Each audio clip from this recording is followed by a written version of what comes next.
Some viewers may find the following video disturbing. Viewer discretion is advised. Moin. Good, isn't it?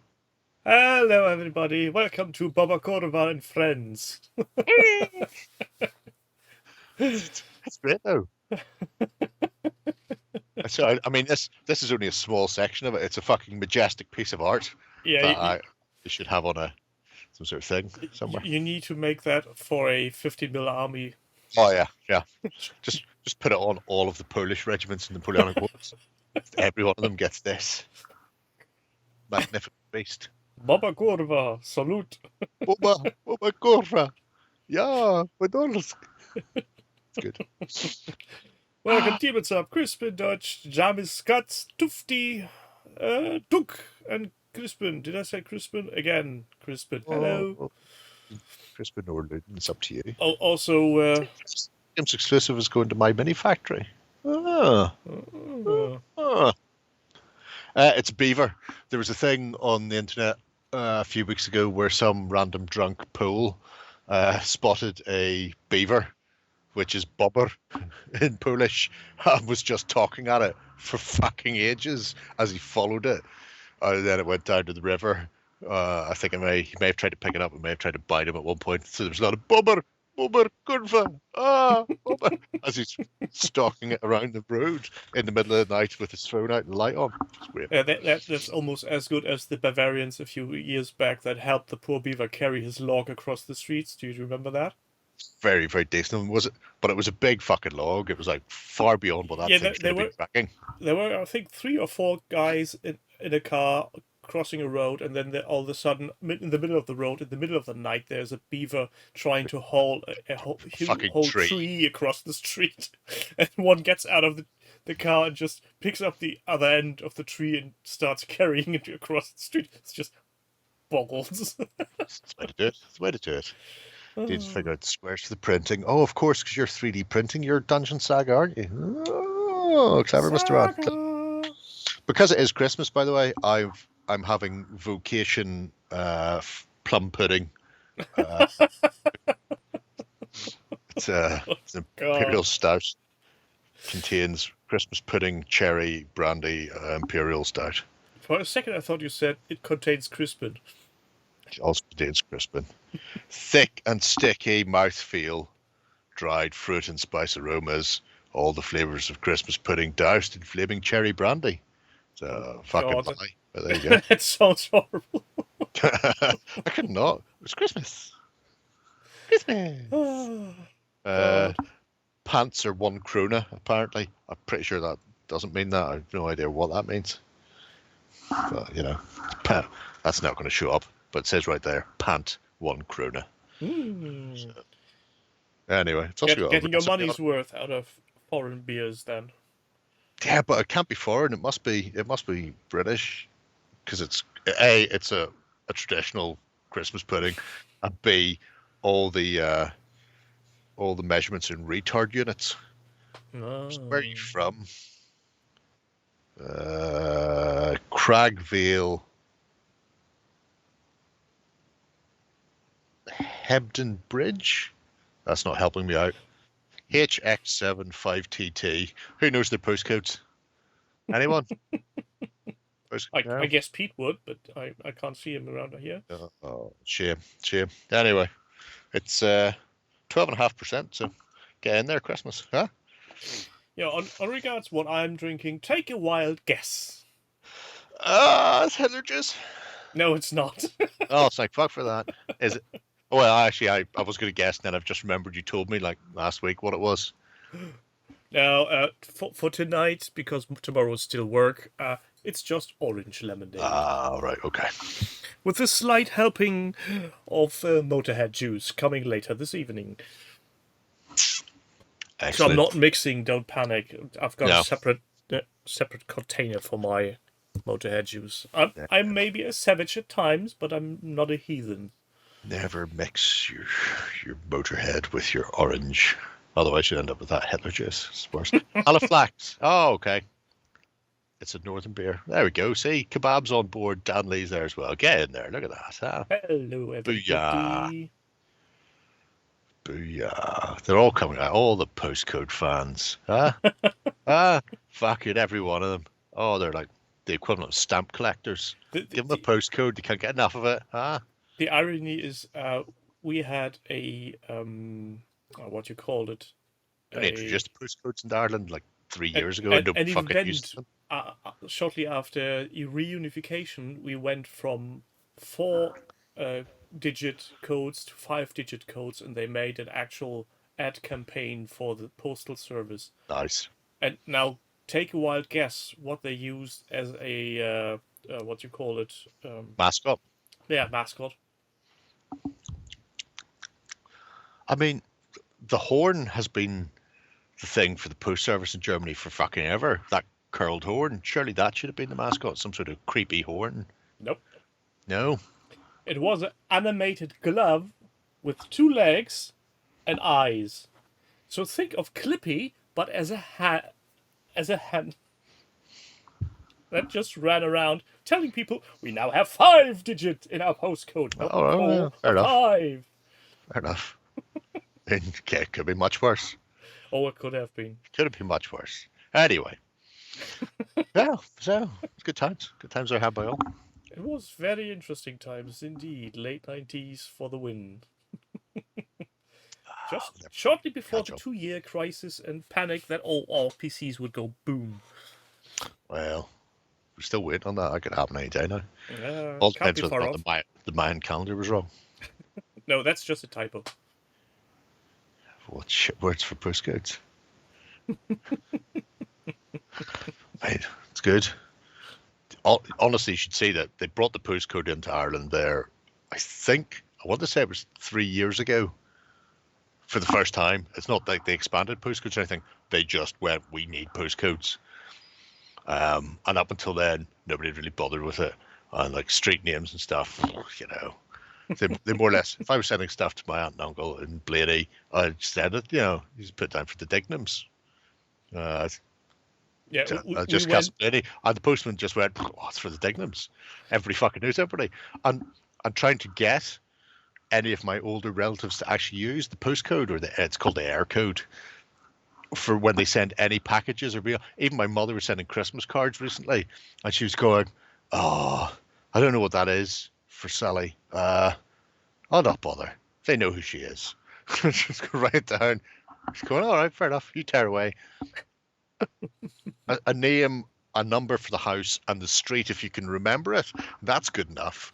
And then they complain that Ann Post loses stuff all the time. Of course it does. You're given, it's like a fucking quiz. Here's half an address. Work it out, postman. Yeah, the weird thing is when we went from 4 to 5 digits, prior to that, the whole town had one postcode, 2900. After changing to 5 digits, they split our little town into multiple pieces. And so, yeah, you got your town, but you still need a correct postcode. So this is going wank all the way. No, JMS, last week I was feeling very sick. So I thought about 20 past 7 or so, I'll have a nap to see me through before we start the Hitlercast. And then I woke up at 4 a.m. having slept through the alarm I'd set and everything else. This is how you get your blitzkrieg. Very much so. I still didn't feel any better for my nap. I fucking wasted time. Should have just stayed up. Did you sleep sitting upright, or did you just lay down on the couch? No, it was more or less upright in his chair. See.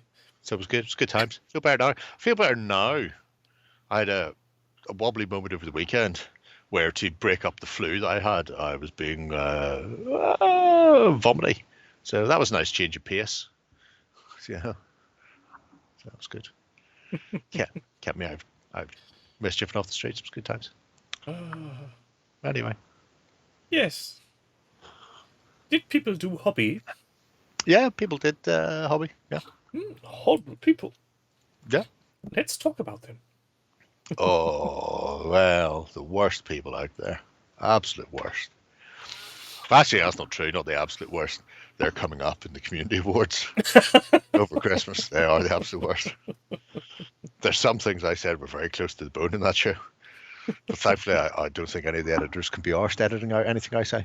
So this is Longfellow, who Dipping decided toes. really wanted to do Napoleonics, and they're blaming.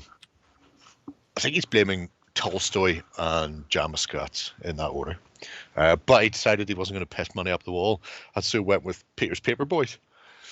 Don't know where I heard about them. It's good. It's good times though. Well, So it's a reasonable starting point. Doesn't take up too much space when you want to just bin it again. Doesn't take up too much money either. You know, you can get it there. It's the only way to do a hobby that you can actually compost after. Just just flat them all. Yeah. Do pop up armies. But yeah, this is interesting because we talk about it a lot, and then obviously we talk about wild fun and that sort of thing as well. But rarely do we see anybody actually doing the paperboy side of things, and it's a right pain in the arse to cut things out. Now, he's not gone as completely ham as some people have, because I've seen some people do ridiculous amounts of cutting, like between the horse's legs where you can see grass. They go, oh, that has to go, shit like that. And I'm guessing they also cut the little triangle that's just above the head.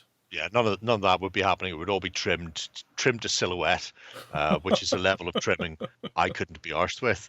But as I say that, he still has trimmed between most of the legs of alternate people. So each man is a little man unto himself. And I mean, who could be arsed? But yeah, but if you look closely, that's basically just going in with the sharp snips, doing two cuts left and right, and not going across. Still, absolutely. Well, he doesn't have the crimping snip scissors that Peter recommends on the Facebook. There's a Facebook group all about Peter's Paperboys where people give inspirational tips and advice about how the best way to glue them down and what glue to use, what tiny little crimping shears and stuff you should be using. He has a picture in there where he's using a scalpel and a big fuck off pair of cheap scissors, and you look at those and you're thinking, Christ on a bike, wouldn't work there. But look how dramatic they are. I mean, obviously from the side on it looks a bit wavy, but from the front where you're seeing them all formed into square and stuff, fucking terrific. Like God intended. Like they're in a line and then some fucking cavalry are coming at them, so they quickly form a square before the British, well, probably Scots Greys, let's face it, tear about the place and run into them. I see what you mean about terrible scissors. Oh, yeah. God. Yeah. From the back when they run away. Could be that as well, Jam. Could be that as well. He's still working out the rule set. However, he was listening to a podcast, which he mentions in there, called the Napoleon Assist, which is not wargaming, but it is about Napoleonic warfare. And they happen to mention in one of them a book by Neil Thomas called Napoleonic Wargaming. So that's the book he's picked up to, which is like a bluffer's guide. Like if you're planning on getting into Napoleonic Wargaming, gives you a good potted history along with I don't think there's a full rule set, but I think it explains there's a rule set of a sort in there, but it explains why he's come up with it and that sort of thing. So it's an interesting looking book, which I may dig out at some point for myself, although I've bought the fucking deck of cards and Soldiers of Napoleon. That's still my go-to. That's the one I'm planning on using. But it's nice to see somebody else throwing it in there. My hand hurts from cutting. This is going to take long.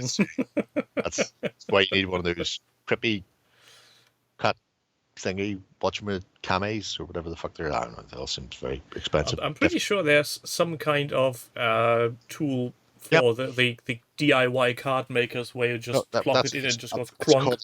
It's called like a Surcut or something like that. And that's the cheaper version, and then there's like a full-on crafty one, which is like a cami silhouette machine or something. But anyway, it's just called a circuit. Yeah, Cricut. Cricut, that's it. I knew it wasn't circuit. It's Cricut, yeah. But it's really close to circuit. But you should actually get the expensive one, because my wife got the cheap one and it sucks monkey bolts. I'll remember that when I'm not buying one, because I'm not doing. I would rather pay the Romanians several £100s to send me some acrylic laser cut stuff that I can just poke out. Thank you very much. Hasn't laser cut reached the depths of paper terrain? A laser cutter? I don't know. Seems madness. No, the Wi-Fi people, they print these all on acrylic and then laser cut them out. So you just push them out the sprue. Yeah, but these we are looking at right now. These Warren and go laser cut that out, Warren. Yeah, watch the hilarity ensue when everything is engulfed in flames. Sorry, I just read Ewok's thing there about the Italians print the back on both sides. So no matter what way you look at them, they're running away. Thankfully nobody in Italy knows this show. But according to statistics on the Terrorist page, which is YouTube, YouTube. There's literally zero interest from Italy. So that makes sense.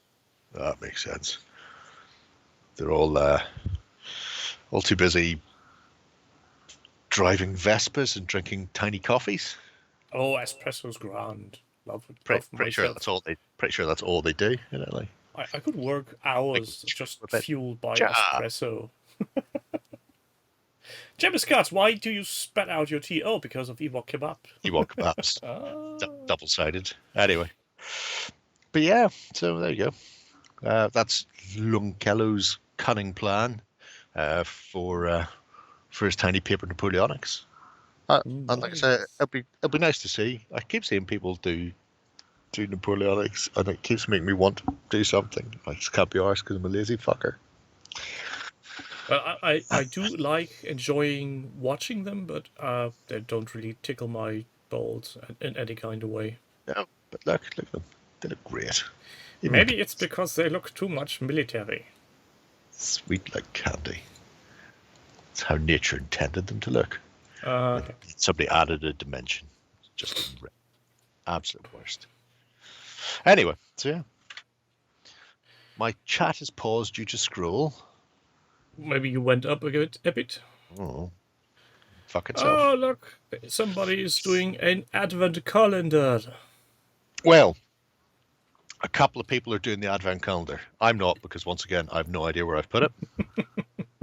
I really have no idea.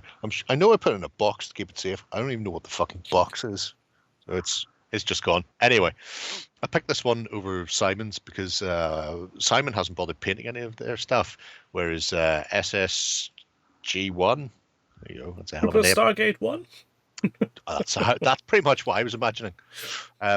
They have actually been working through it and painting things up as well. Yeah, and the thing that made me laugh today is they are missing December 19th, as am I, but they didn't get it early because I got it last. But I got it last night because somehow the small tiny cardboard token just fell down. That seems to be a reoccurring theme. Things going around. When I opened mine, I didn't. Every door had something behind it, and I wasn't missing anything from behind any door. At no point did I open and go, "Oh, there's a figure and no base, or there's no arms on it." Everything was fucking there.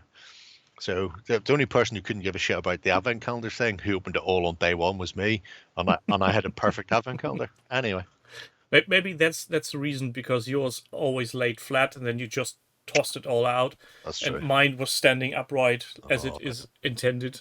That's a stupid thing to do. Anyway. Yeah. So, if you skip over the sort of initial ones, because it is literally a post a day showing you stuff that's coming in. It's basically the same thing that I'm doing with the shorts. But the week 2 summary is where things get exciting and sexy, for it shows us some of the painted stuff. See? For they have been putting time to good use. And actually getting the bits and pieces ready so they'll be all set to play Barroom Brawl on Christmas Day. In theory. Yeah, well, you know, it's a good theory. This hand is missing on my miniature. It's gone. The beer stein holding one? Yep. Oh, that's terrible. Oh. I'm still hoping it's somewhere in one of the other compartments. If not, I've got a sprue of Frostgrave miniatures. I think I can make something. It's always good to think that you can make something, even when you can't. But I quite like. I mean, I like the insanity of this. And I looked at them for a long fucking time, and I went, I'm not buying this Hardman calendar. I fucking have no need of it. I certainly have no need of any of this shit.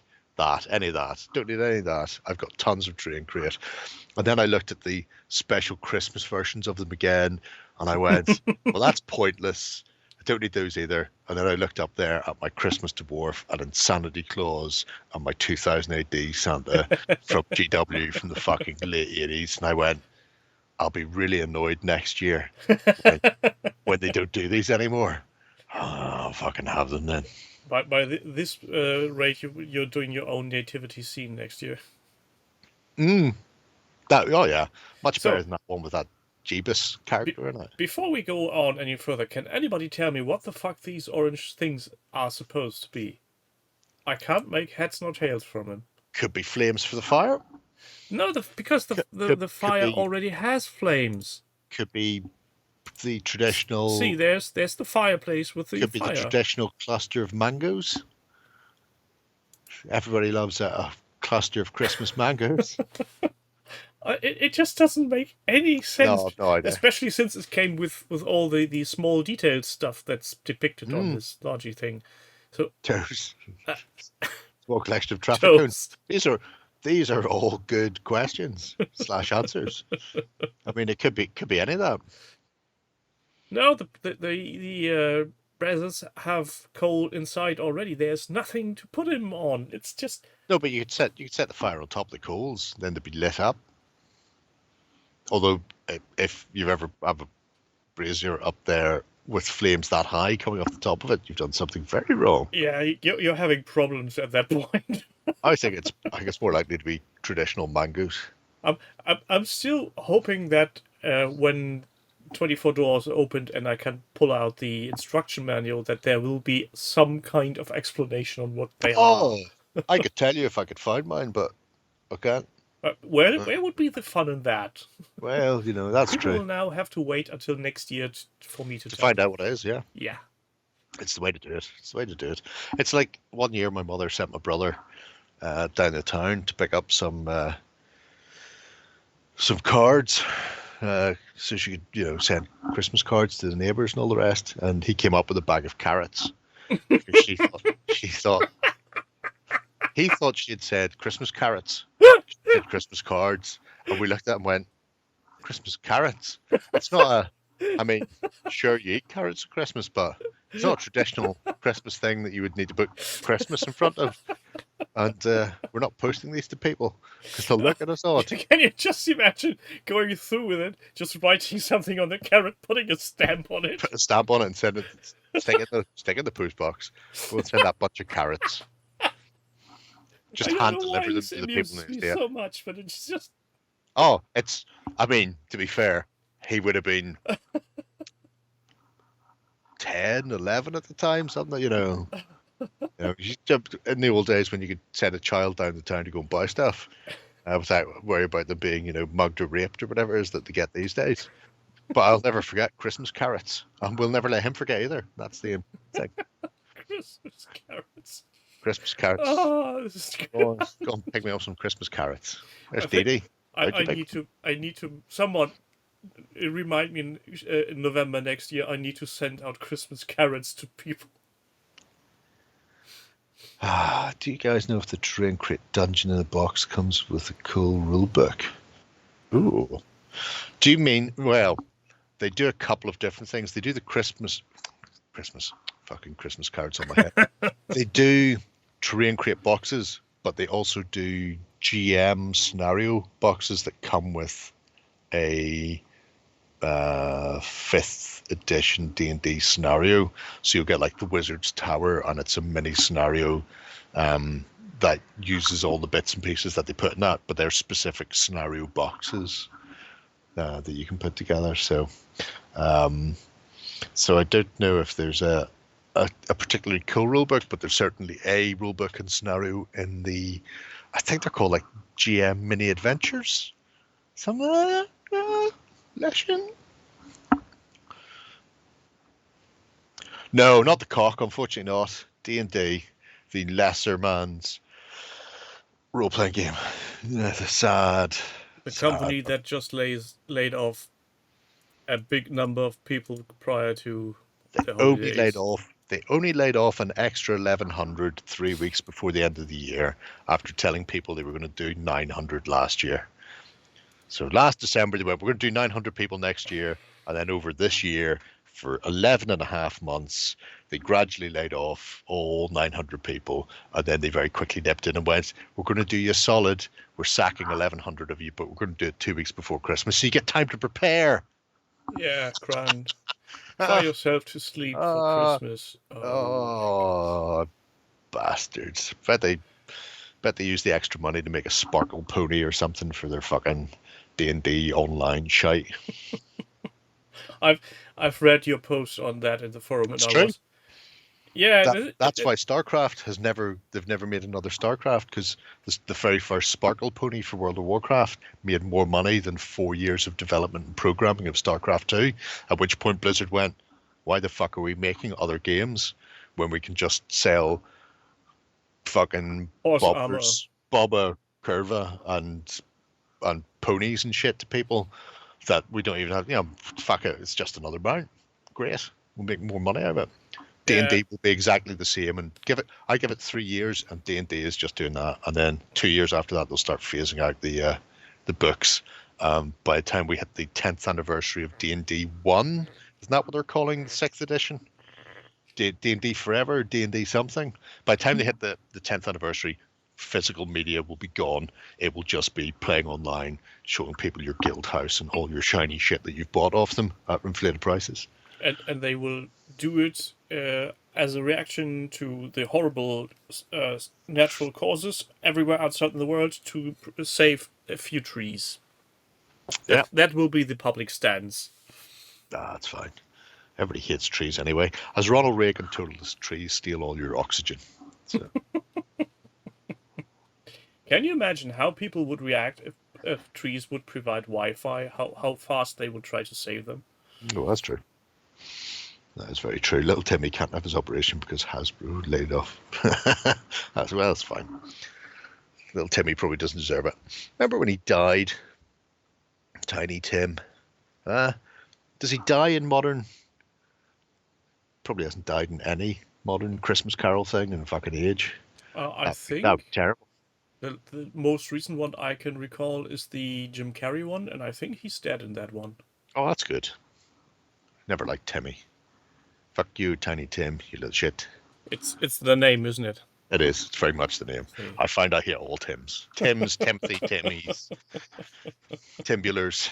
They're all bastards. Anyway, so it's SSG1. Crux I'm willing to bear. Yep. Well, yeah, makes sense.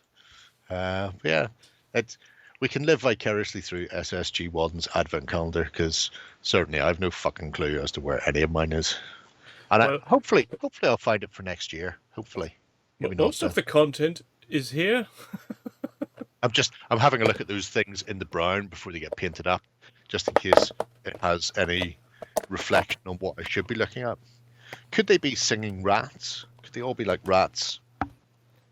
Like singing a Christmas carol? It actually, when you just look at them unpainted, they do look like it could be some kind of crystals or fire stuff. Maybe it's a alternate version. So one fire version with a metal protection thing in front, and the other one is an open fire. Potentially. Don't know. And this here little paper chip this is what is supposed to be in today. Yay! Talking about the bare minimum. Is that the initiative tracker? You are number one. Yep, something along those lines. You go, girl. To be honest, I'd looked at it and I went, it's 4, 5 resin miniatures. 6, really? That's even better then. It's four players, the barman and his brawler. Right. Well, that's the price of admission by itself. Yep. So everything else is a bonus, and you can just throw them straight in the bin. A little bit of terrain pieces, and I actually have to say I like the dice. They do feel nice in the hand, and they look tasty. Tasty dice. They are festive. They're red and green. Yeah, they are. They're festive. You could just Just use a bit of string and put them on the tree. Oh well, yeah, do that as well. And I like this elven wizardry with the sugar cane. Oh, the cane and the little witch's hat. Yeah. She is. If anybody's playing along at home, she's December 13th.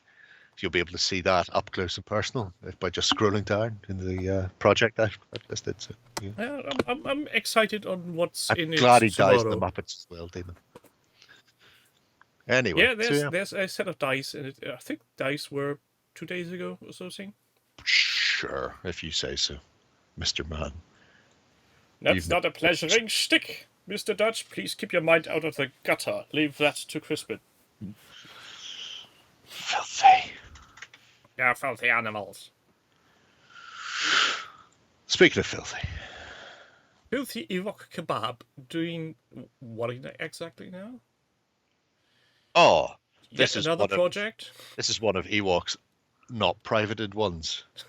Unprivated, what do you call that when other people, lesser people can see it public, I suppose. Oh, yes. And this time round it's Clash of Katanas, or Test of Honor, or Test of Testicles? Bushido, or Kasumi. That's not even a word. Anyway. Gesundheit. Danke. But yeah, so this is Ewok doing up a rake of terrain for their tiny fighting men's for the old samurai thing. Now, I have a sneaking suspicion. Oh no, that's for something else. I was going to say no, can't say that. But definitely worth checking the community awards in a week's time. I do like the fact that it went, here's all my ninja type stuff. And then here's a fuckload of terrain I've done immediately. And then here's some stuff I'm printing because life's too short, waitings for wankers.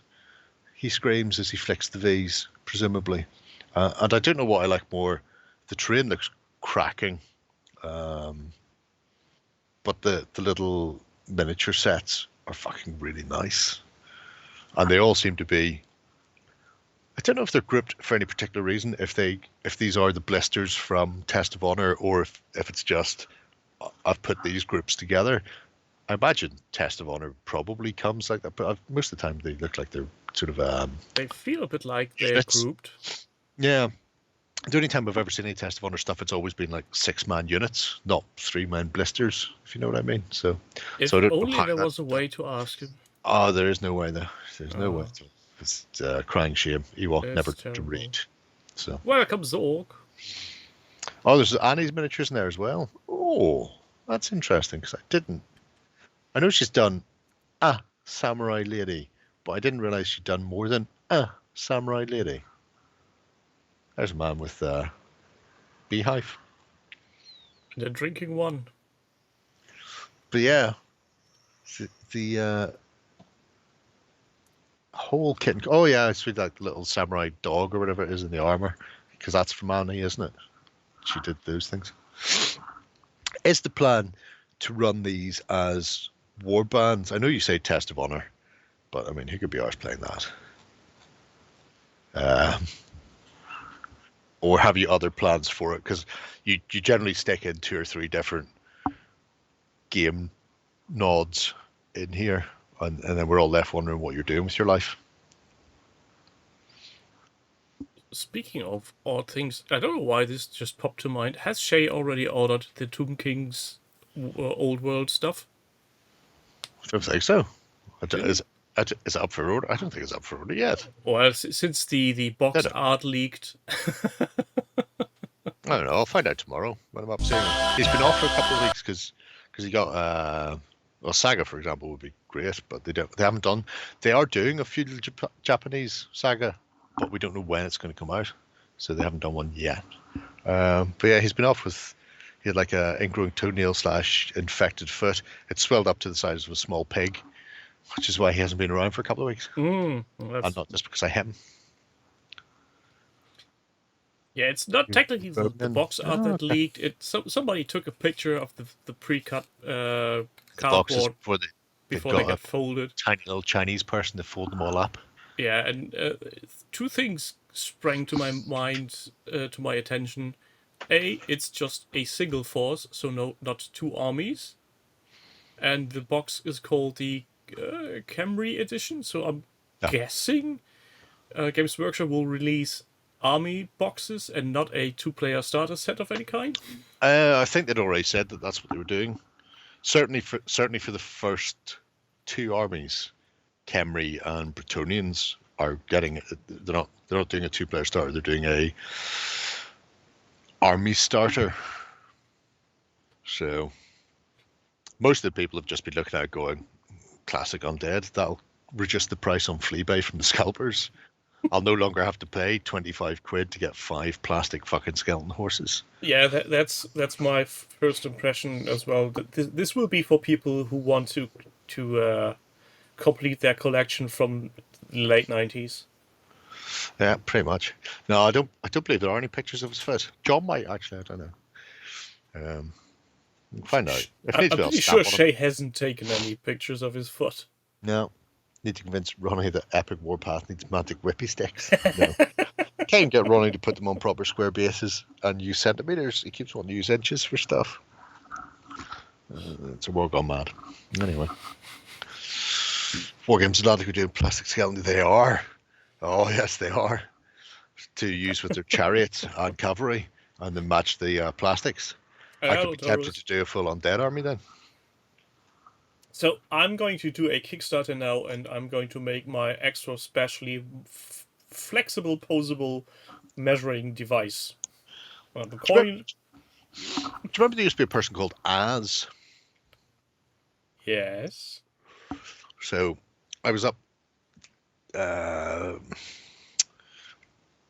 Who'd you call them? Fantasy Flight Games had sent over some cocaine, and I mean Star Wars Legion, the initial core box, and we got it like 2 days before it was fucking due to be released. And so it was like, right, John, you paint that up like a bastard. So John painted the starter set in like a day really quickly. And then the next day I came up and read the rules and we were going to play a game. And Az came in and there's measuring sticks that you click together. It's like a 4-piece measuring stick. And Az went, oh, whippy stick. And went, smash it. And snapped it. So if you watch the Let's Plays, you'll find that we have like one that never goes bigger than 2, never goes into 4, and never gets smaller than 2 because they have to be glued back together. Because it's like we're about to film a Let's Play and you just broke the fucking measuring stick. We only have one. There's only one in the fucking box. That was good. Wasn't there 2 measuring sticks in the box? I don't think so. I can't remember. I remember we only had. No, there's only one in here. One together. Right. Yeah. Because we only had one. Yeah, and Fantasy Flight only supplied the bare minimum of dice and tools. Not the movement, because the movement was the turny widgety things. It was the long measuring for ranges. And you're going, fuck's sake, it wasn't even like a real measurement where you could just go, well, this is the equivalent of 40 centimeters or 12 inches, or there was none of that. It was like each section on that is somebody had closed their eyes and measured the fucking back of their heel or something. No idea where they got the measurement from that from. It wasn't from any fucking device. I never tried measuring it. No, but you wouldn't, because you've got one, so you don't need to. Whereas if somebody had smashed one that you had to glue back together, all of a sudden you'd be thinking, fuck, I really hope these are 5-inch gaps or 8-inch gaps or 20 centimeters. No, none of that. So the worst part is 9 3/4 or something fucking random. Those things are brittle as fuck, even if you don't handle them with care. Yep. They're not whippy sticks. No, they weren't. But that would be a market, I guess. Whippy sticks for Star Wars Legion. Yep. Making them a wee bit bigger. It would be if Star Wars Legion was going to be an ongoing concern, but you bastard! That's the way I feel. I mean, I'll be thinking of you when the fire sale starts eventually. You wouldn't have to think of me. I'll fucking phone you. See, the minute I know that's happening, that's just going to be right in there. Yeah, see what Kebab. He's doing some lovely, lovely stuff with Tiny Fighting Samurai. I've got a thing before you debigulate me again. I'm going to sneeze. No. Kaboom. Got tiny little samurai buildings. Oh, tiny little Tiny building. little samurai building. Tiny little samurai building. Looks like printed cardboard. Yes / no. Not cardboard. It's EPVC. But it's printed on. Printed on. So this was, I did a Kickstarter from Zenith for their female samurai for their fantasy game, which has a name, and I always forget it. It doesn't really matter because I'm using it for Clash of Katanas. But the top level was send me an army, plus send me a whole village, plus send me a castle wall. And I went, oh fuck, I'll have that. And I looked at the price and I'm going, theoretically, the price per building is roughly the same as Oshiri, and Oshiri's resin is really nice.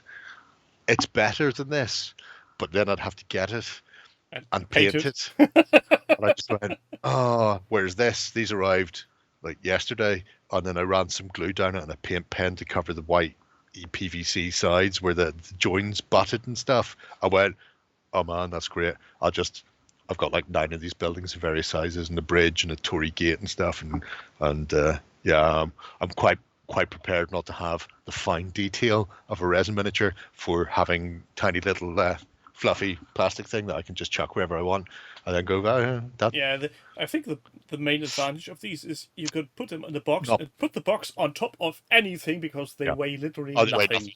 Not plastic card. Plastic card styrene. This is EPVC is extruded styrene, so it's like an aerated styrene. So it's more substantial than foam core, but thicker and lighter than styrene sheets. I also don't think it works with. I must actually try some offcuts with styrene glue. Now that you say that, I've got massive sheets of it. I've got a sheet about fucking 5 feet long to put my U-boat on. I found my U-boat bits. I mentioned it in the Weekender the other day. Where did you find them? Right.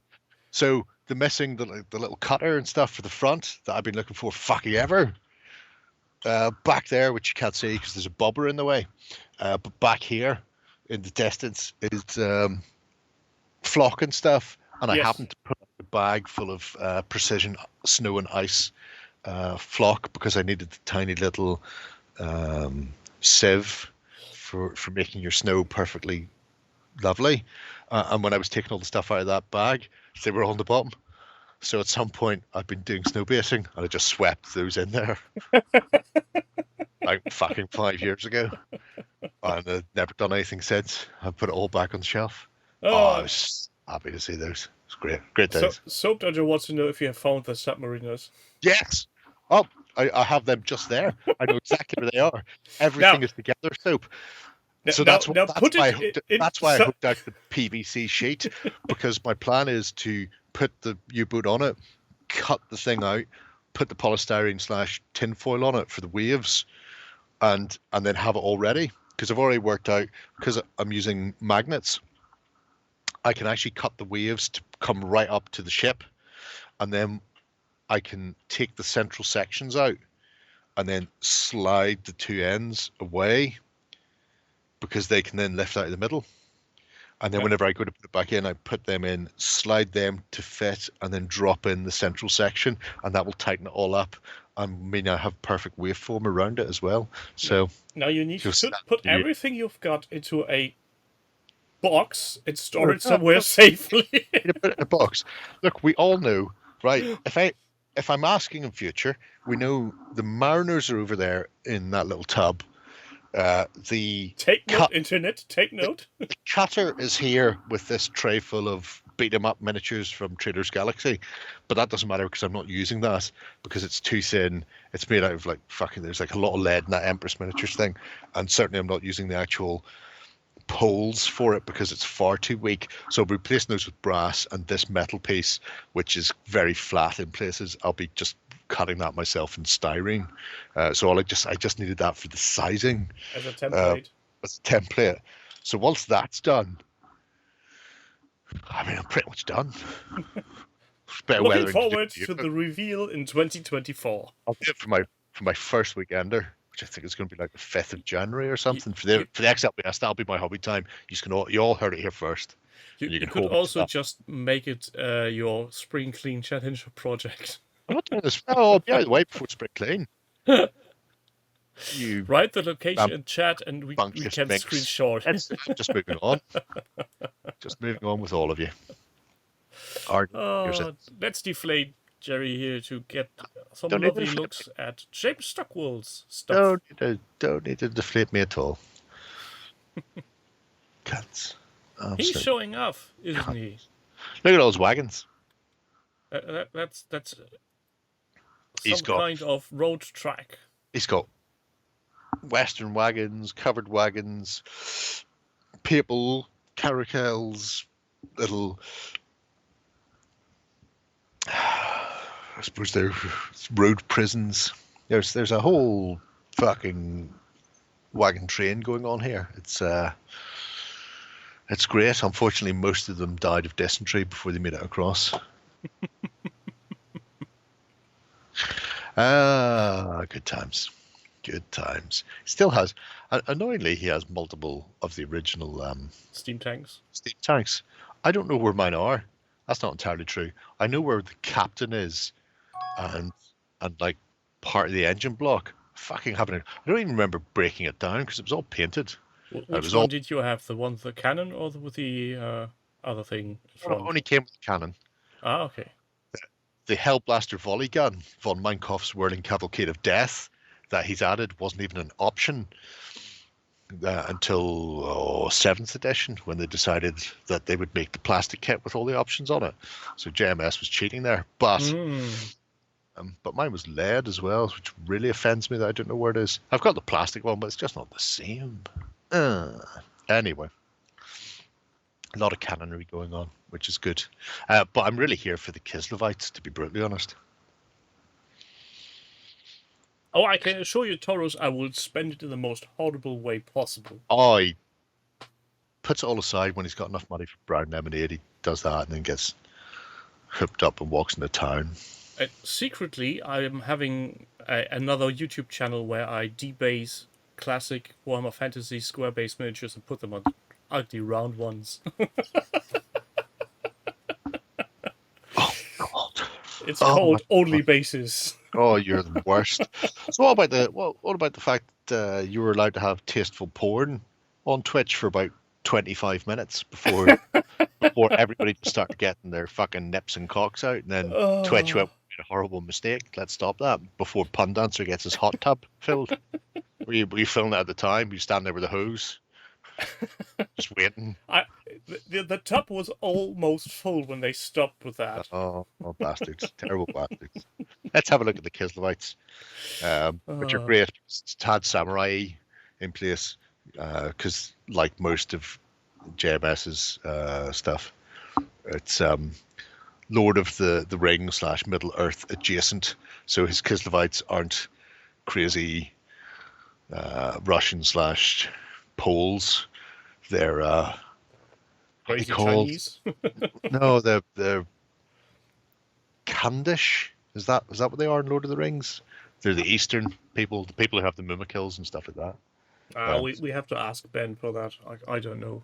I mean, JMS was lurking in the chat earlier, so he might answer us. If only there was some way we'd know for certain. Candish, that says. Candish Charioteer. Winged Huzzah Leader. That's even better. I don't even have to ask anybody. And the Ice Queen. I love the Ice Queen. So he's taken the Ice Queen, the Tsarina of Kislev, who comes on a horse, and then he's dug out what I'm fairly certain is a War Games Foundry bear troop, bear group, bear whatever you want to call that, because that's the best way to do things like this, is to have all of these people together and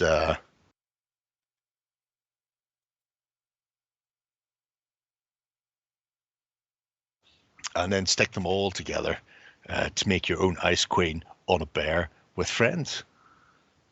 Bears with friends. Bear with me, friends. It's a little well.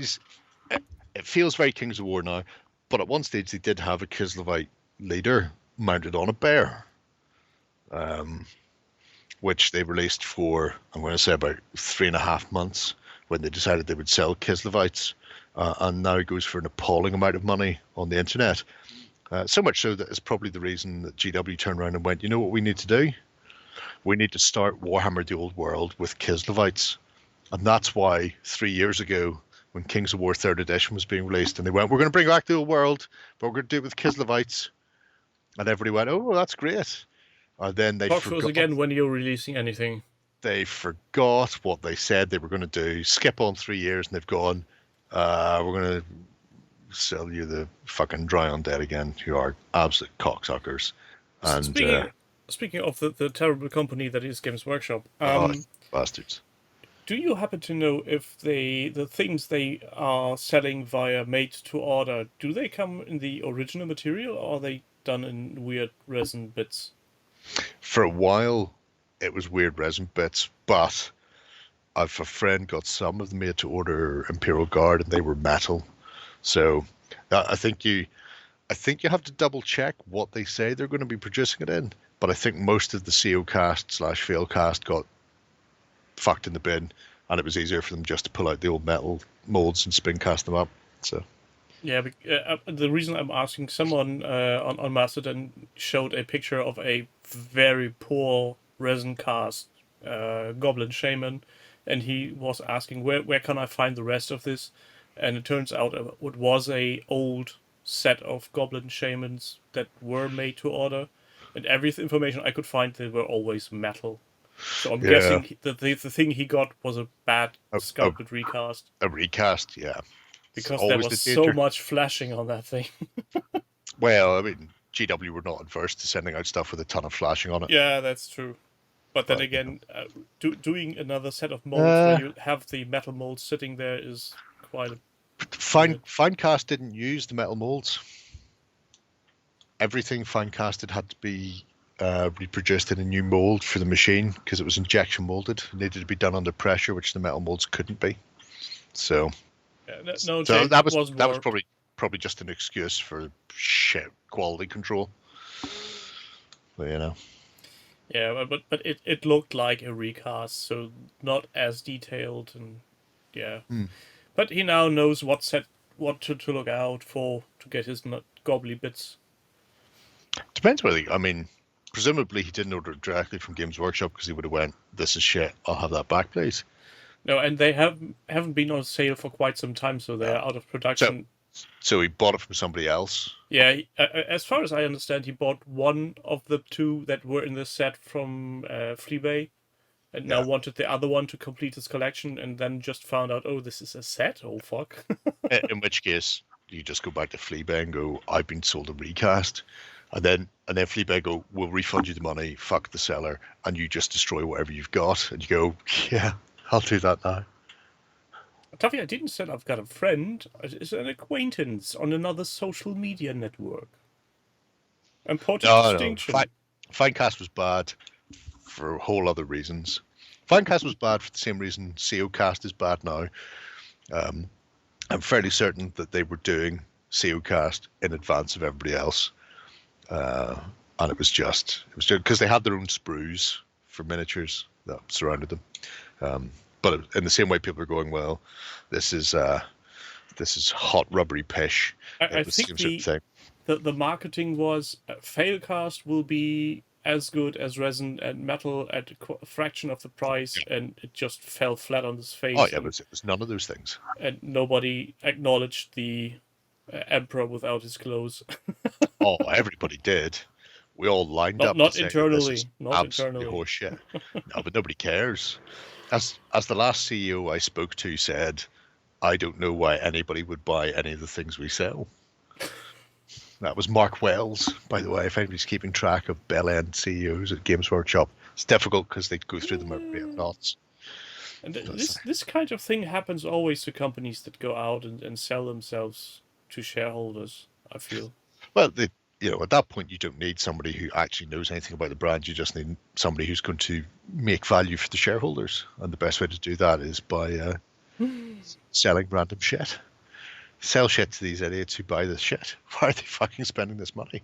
Oh my God. Well, James, that's a very low bar. Can't think of anything that's lower quality than fail cars in the miniatures compartment. You Oh, yeah. would have to go to cheap board game miniatures to go below that. It's got to the point where the current iteration, so Warlord, whatever fucking Warlord call it now, Warlord Resin plus EA Sports plus Alpha, or whatever it is. It's in the game. That's the one. And Infinity Black and Grey Wolf from Mercer, and everybody's got their own alternative upgraded version of their own resin. It's just the new harder version of the plastic from Zeocast. But it has come on leaps and bounds. It depends where you sit on the scale. If you're Soap Dodger, you're probably opening your wrists right now. I mean, it is what it is. It has the detail. It will never be as easy to clean up as resin or metal, and you have issues with the flexibility. But for gamers, I think Zeocast is probably, give it another iteration or so of the plastic, it's probably going to be the default, because the metal prices are never going to go down again. Metal just keeps getting more and more expensive. And then the shipping costs as well keep going up, and you've got the weight of metal. So for one metal miniature, you could probably ship 4 or 5 Zeocast plastic figures instead. And at that point, it just becomes a numbers game. So it's it's just a matter of time.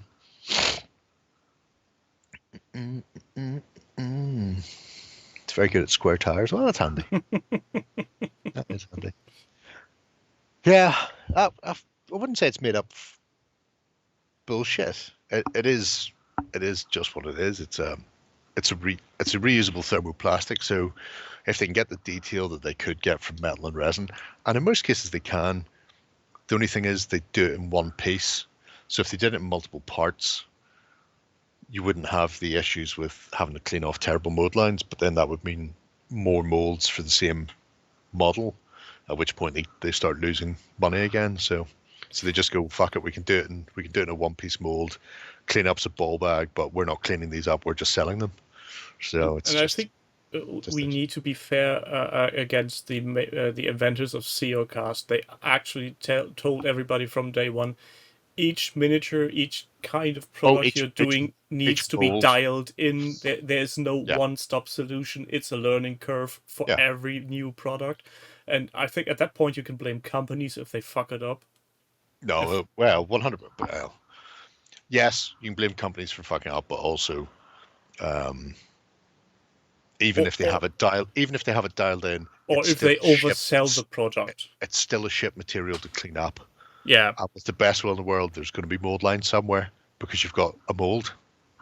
You can't get away from that. There will be a mold line, and it will be a bastard, a rubbery bastard that will not clean up. But still, if they oversell the product, that's not the fault of the material.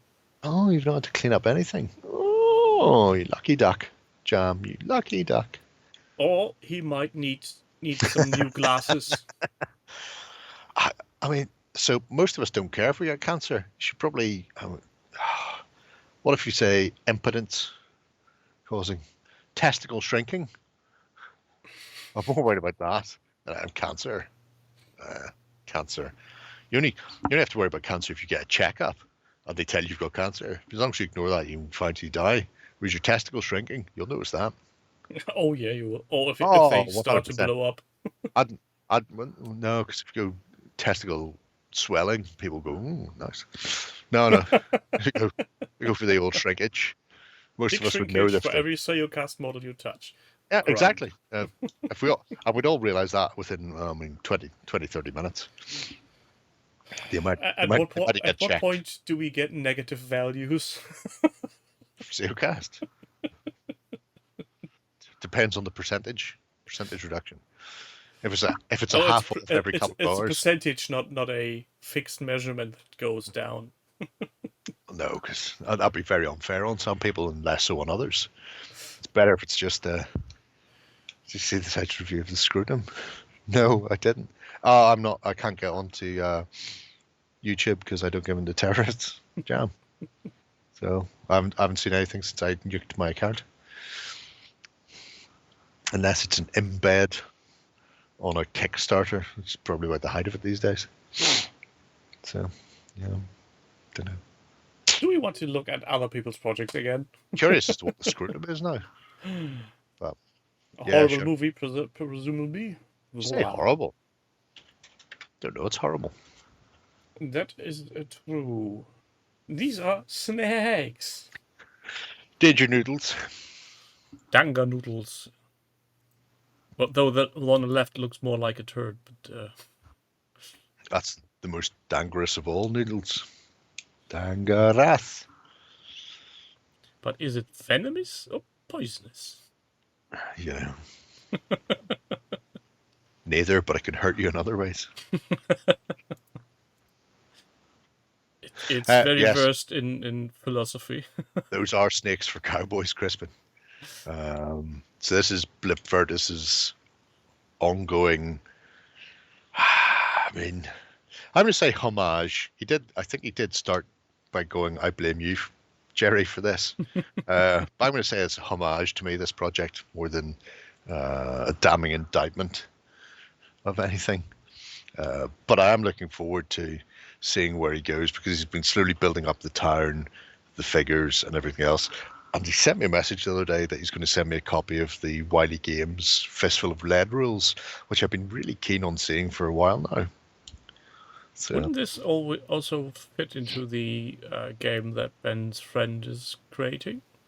yep, it would. But, you know, it would also fit into Dead Man's Hand. Look, I'm your Huckleberry. Huckleberry, Huckleberry, Huckleberry. Good times. Oh, he just points out the futility of life, Doug. It's terrible. Ben has so many friends, unlike the rest of us.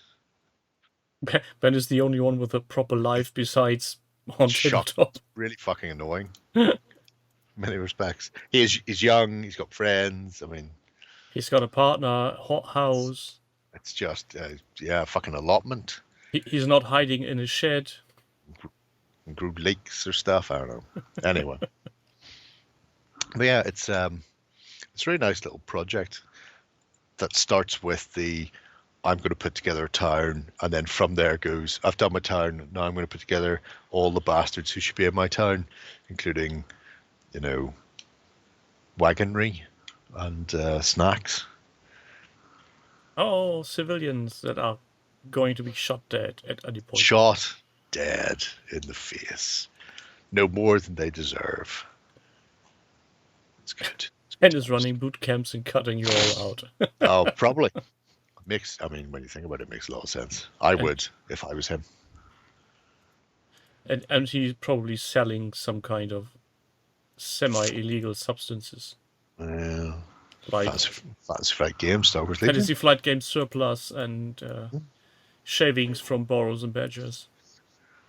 As he started talking about Space Marines, Jam, that's terrible. But before I killed YouTube, he was still talking about, you know, decent things. Well, they were still around bases, but at least it was, you know, Middle Earth. He even set up a table once and played a game. Look, cacti. Not believe how fucking difficult it is to get cacti. Just saying. Just if anybody's after any. It's a real pain in the hole. I think this coach is one prime example on how MDF terrain actually works great. If the original is made of wood, the reproduction of wood will look good. Can be that, certainly. I've seen, you know, at the start of the Magnificent Seven, where they're taking the body to the cemetery. They don't want them to take the body to the cemetery because I think he's a Mexican, a filthy, dirty Mexican. Oh, look, I'm just lying in the street. Oh, these Mexicans. And they put him into a hearse, and Yul Brynner and Steve McQueen decide they'll take the hearse up there, and it's got the big fuck off round windows on it. Now, Great Escape Games do an MDF version of that hearse, but it just looks off, and it's very similar to it, but it just looks off enough that I can't not look at it and go, there's something slightly wrong with that, and it's annoying me now. So, Can you put Preston, your you have no finger idea. on? Oh, the worst type of Mexicans. Can you put your finger on what's wrong with it, or is it No, just? no, I don't. There's just something. There's just something slightly different about it because it's had to be made in MDF, and because of that, they couldn't do something. And I keep looking at it and going, it's too squat, it's too long, it's too thick. There's something weird, but it's still got the massive portholes in the sides, so you can see the dead Mexican. So that's good. That is true, Crispin. There's a lot of that about. There's a lot about. Catholicism. All about cats. It's all about the cats. So who's coming after the snakes? After the snakes. Oh, I thought we'd do this. That was a long way away. God. Bob. Luffy Bunny. Bob. Wasn't this the nice ship he did with all the rigging? Yes. The Fluffy Bunny. Yeah. It also had because he had a couple of them, so he made his own figurehead / bowsprit type thing out of I think a Frostgrave figure as well. So there's all sorts of stuff has been going into this. If people are unaware, Bob has recently got out of hospital after having issues with his dicky ticker, as they would say in Hello. So hopefully he's back mended and ready to start slapping paint on stuff again. I think I've seen him on Discord today, so... He popped into Discord earlier, yeah. It might be, Crispin. I find it best not to check. You might want to turn to the person in question for that inquiry. There's no way to know for certain. But, yeah, the Fluffy Bunny has been well represented with its people. And this is something that Bob and Kevin and his little group have been playing for a while, including dragging the youth of today, nieces and nephews in as well. Does that count as child's work? No, I don't think so. I think most nieces and nephews are of a relatively substantial age these days, because everybody's growing up. I have nieces and nephews who are fucking kids. Nobody's growing up here. I will not allow it. Oh, growing up is such a mistake. Don't do it, kids. Stay kids. We've all been there.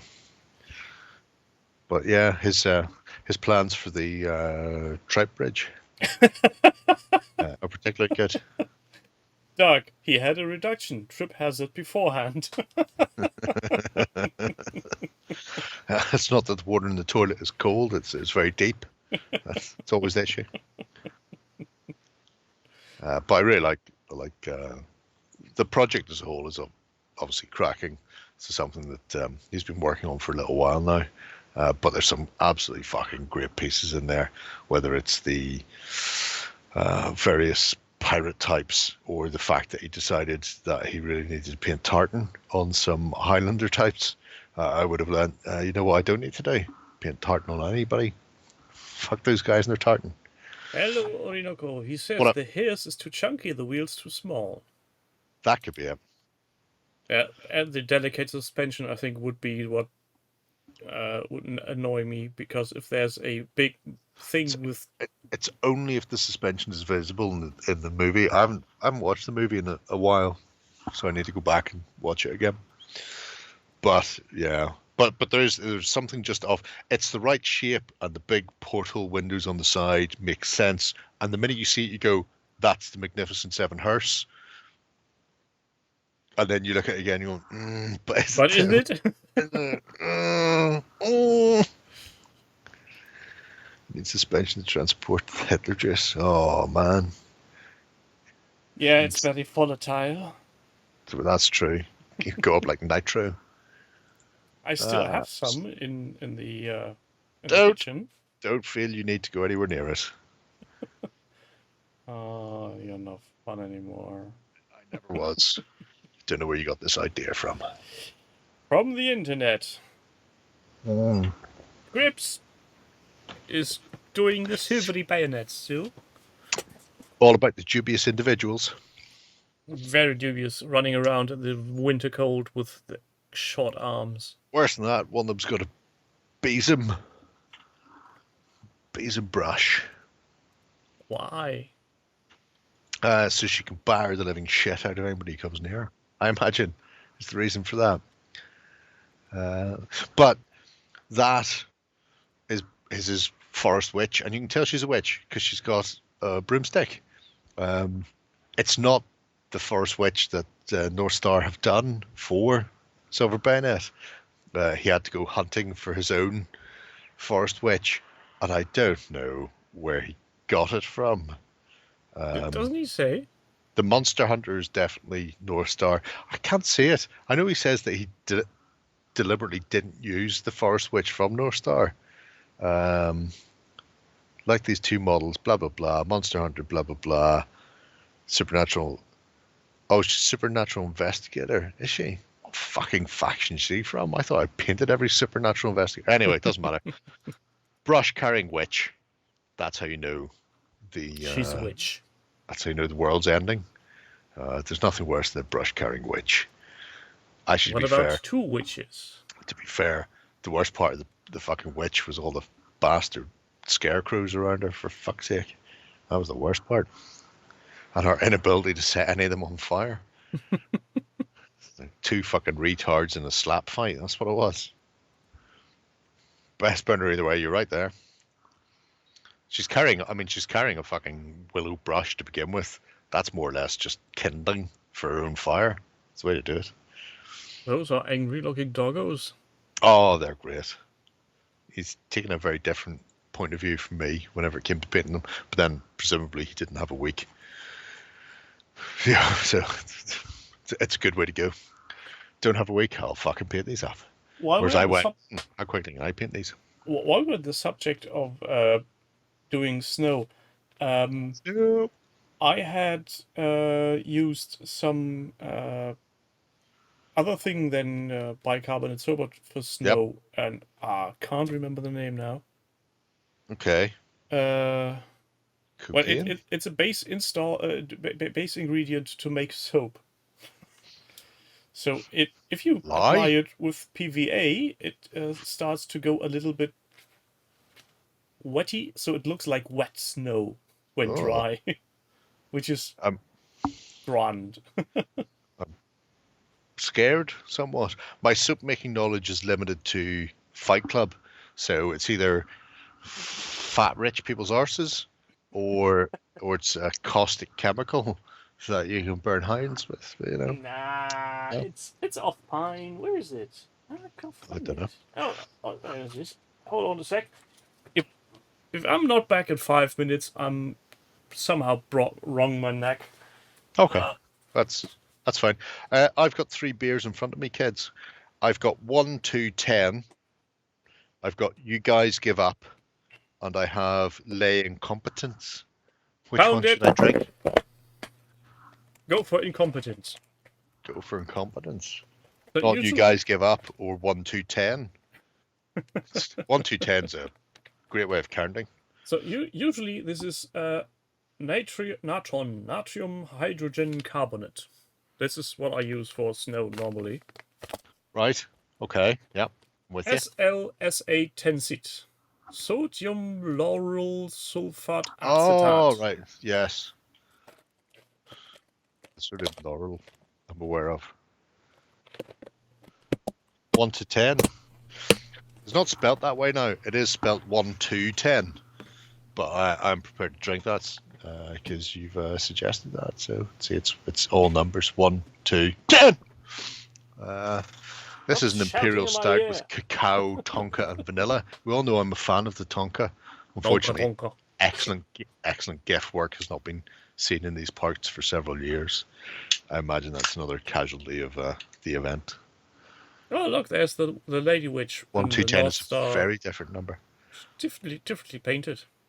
Oh, it's in Russia 1. I've never had the Russia 1 set. That's why. I've had Russia 2.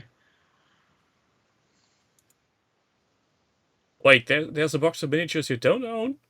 I don't own any of the Silver Bennett stuff. I've painted up 3/4. I'm going to say I've painted up 4 nationalities worth of miniatures plus at least 3 waves worth of monsters. For the studio? For the studio. There's it may not have gone out yet, or I might have talked about it last week, or I might be talking about it next week. I can't remember. Everything fucking blurs. I've painted an exceptional amount of miniatures this year, and fucking none of them are for me. Painted You talked German about army it for on World the War One, XLBS last Sunday. German army for fucking, or French army for World War One. I painted a cunt load of stuff for fucking Silver Baroness. I've painted pirates. I rigged a ship. For fuck's sake, fucking ship got rigged and painted. There's just so much shit that I've painted up. None of it belongs to me. Meanwhile, I'm sitting here with a load of fucking cacti that aren't even fucking primed. Look, he could use the Boba Curva flag. He could. How fucking awesome would that be if that was there on that flag instead of whatever the fuck? He's got some sort of chicken with a holy hand grenade of Antioch and a fucking feather for tickling. Or it's a frozen turd. A frozen turd. Getting the Canadian book. Oh, Canadian is great. I've got it, actually. I should dig that out. I need to put my Silver Bayonet books behind me so I don't lose them. There's those marks there. Just don't put them in front of your U-boat stuff. No, well, they won't be. They're somewhere entirely different. Don't want to lose that. But yeah, so anyway. Scribs doing the... Scribbly bits. Doing the scribbly bits, retreating from Moscow. And yes, Jam, I did say earlier, his backgrounds are great. I believe they come via the medium of John Hodgson's books. I think he found a background that matched the bleak greyness of his retreat from Moscow feel. So that's all good. And everybody gets to see them creeping around the place. Moscow must be a real sad place when people coming back from there always look so horrible. Yes. Why do they go then there in the first place? Trying to stop Putin, I think. Doesn't matter what generation you've gone there. It's always trying to stop Putin. He's different names at different times. It's all time agents going back in time looking for a possible insertion point to break up the cycle. 100%. Sometimes he's got a dodgy hairpiece and a big tash. Calls himself Stalin, but we all know who Putler is. And then he erases people from photographs from everywhere. Very much so. Oh. Is it that good? I got a Tonka stout the other day, and it didn't live up to the Tonkiness that I remember. Oh, but this one does. Tonka and cacao. Tonking stuff? Oh, 1210 was a fucking great shout soup. I just need to have a moment to myself. Should I go to the technical interlude page for a second? No, you can have a look at this. You all have a look at Xenos Rampant from Zoid while I savor that. Oh, the vanilla kick. Oh, it's so mild. It's delightful. This is way better than your football commentary. There's no good football on tonight. It's Carabao Cup and Liverpool don't play till tomorrow. So, am I seeing this correctly? I don't know. Are you? Maybe. This is terrible 3D printed terrain on the left because stripy printy stripes. lines. Yes, it's all about the stripes. But you need to pull but back. In the background. Ooh. See, quality rears its lovely head. Ignore the first picture where it's just people fighting and attacking like Arabs and stuff in space. Go to the second picture where it's like a pull back shot of the whole market square.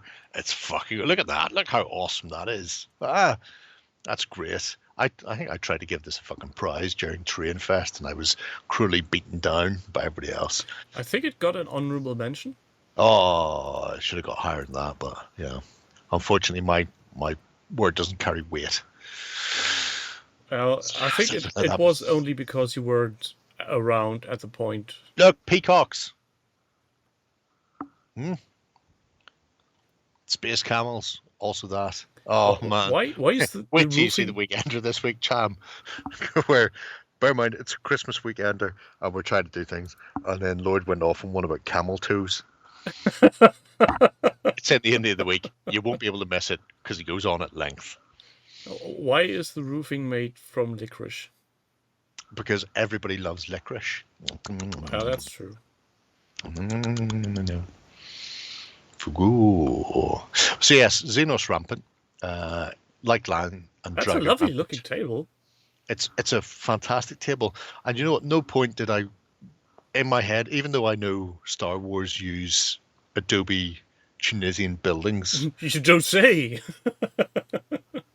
but whenever I think of building a terrain, a sci-fi terrain table for myself, I never think, oh well, fuck it, I can sling in some of that. Whereas they went, you know what? Going to do a full sci-fi game with cultists on a full Adobe table, and it looks fucking terrific. It's really good. The weird thing is, in one of the recent BattleTech novels I read, they are on the outskirts, on the outer rim, in some kind of Arab world where this is exactly what they're fighting with the big stompy robots in. Yeah, it's 100%. It's great. It's fantastic. It makes me want to go and watch Stargate again. Not Super Stargate, just regular Stargate. The first film where Kurt Russell goes off to watch how space Egyptians live and stuff.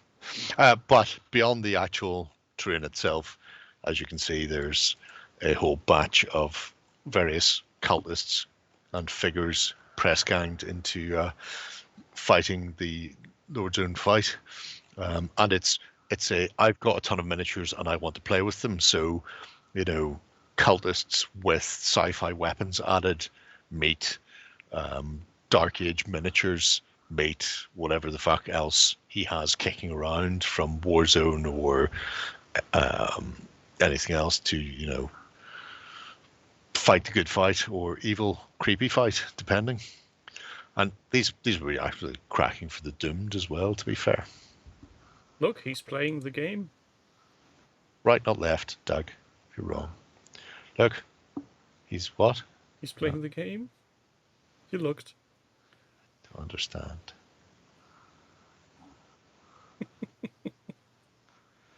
I thought you meant Xenos Rampant because he did battle reports. All I can see on your screen is a hand, mate. You make that's the point. That's the whole joke. If you make somebody look at you making this, he lost the game. It's right. You haven't been around long on 9gag for that to know, have you? I would give you the game being Triple H's intro music by Motorhead. It's time to play the game. Pa, pa, pa, pa, pa, pa. Pa, pa, pa. It's all about the game. Oh, quality. I should go watch some old wrestling. But anyway. Quality wrestling with steel cages and blooded head. Like Foley and everybody else. Some interesting bits and pieces, though. So those are the Gates of Antares plastics, but he stuck the soldier heads on from the Frostgrave Soldiers box, and they look so fucking different with those big, round, chunky-ass fucking heads on them. And yes, that is a robot cradling its head. I love that. It's an objective marker. It's like, please don't hurt me. He died. You say that. I think he's still alive. He Pepsi. Yeah, I don't know if I'd say they look better, but the fact that those heads work on those bodies means all of a sudden those bodies become Versatile. More versatile. But you can press gang them in alongside other Stargrave miniatures without them looking out of place, because the heads they have on them normally are much smaller, I think. I have that Gates of Antares starter box. And I've never opened it or built anything out of it, and I really should probably look at that at some stage, if only for sake of having those fucking models. Look, choo-choos. Choo-choo! I'm a tiny Space Zulu. Space Zulus are tight. So he's now on to making... Space Rocks Drift? Yes. I hope so. Space Drift. I mean, there's nobody can tell me that he won't. But yeah, it's... And I'm pretty sure somebody made a 40k version of that already. Space Rocks Drift? Mm-hmm. Space Zulus? GW did. Specifically, the Perrys converted some Mordians into Praetorian Guard, and then GW cast them specifically for Games Day Diorama, and it was so popular that they ended up releasing them as limited run, which is why I've got 500 of the fuckers. I really need to sell those. It's a limited run. We make 1,000. Jerry has 500. They existed for a very short space of time, and then they disappeared. They were limited in those days, and they've never reappeared since. So, which is why at some point I will fuck them onto Fleabay and make a fortune. No, you won't. No, you're right, I won't. Okay, well, fuck it. Let's be honest with ourselves in that regard. Selling stuff is not in our... I'm getting closer and closer to the point where I go, I don't play a huge amount of sci-fi. I certainly don't need all of these stuff. And then I look at the old Hammer groups that I'm in, I'm going, you fuckers would love my collection.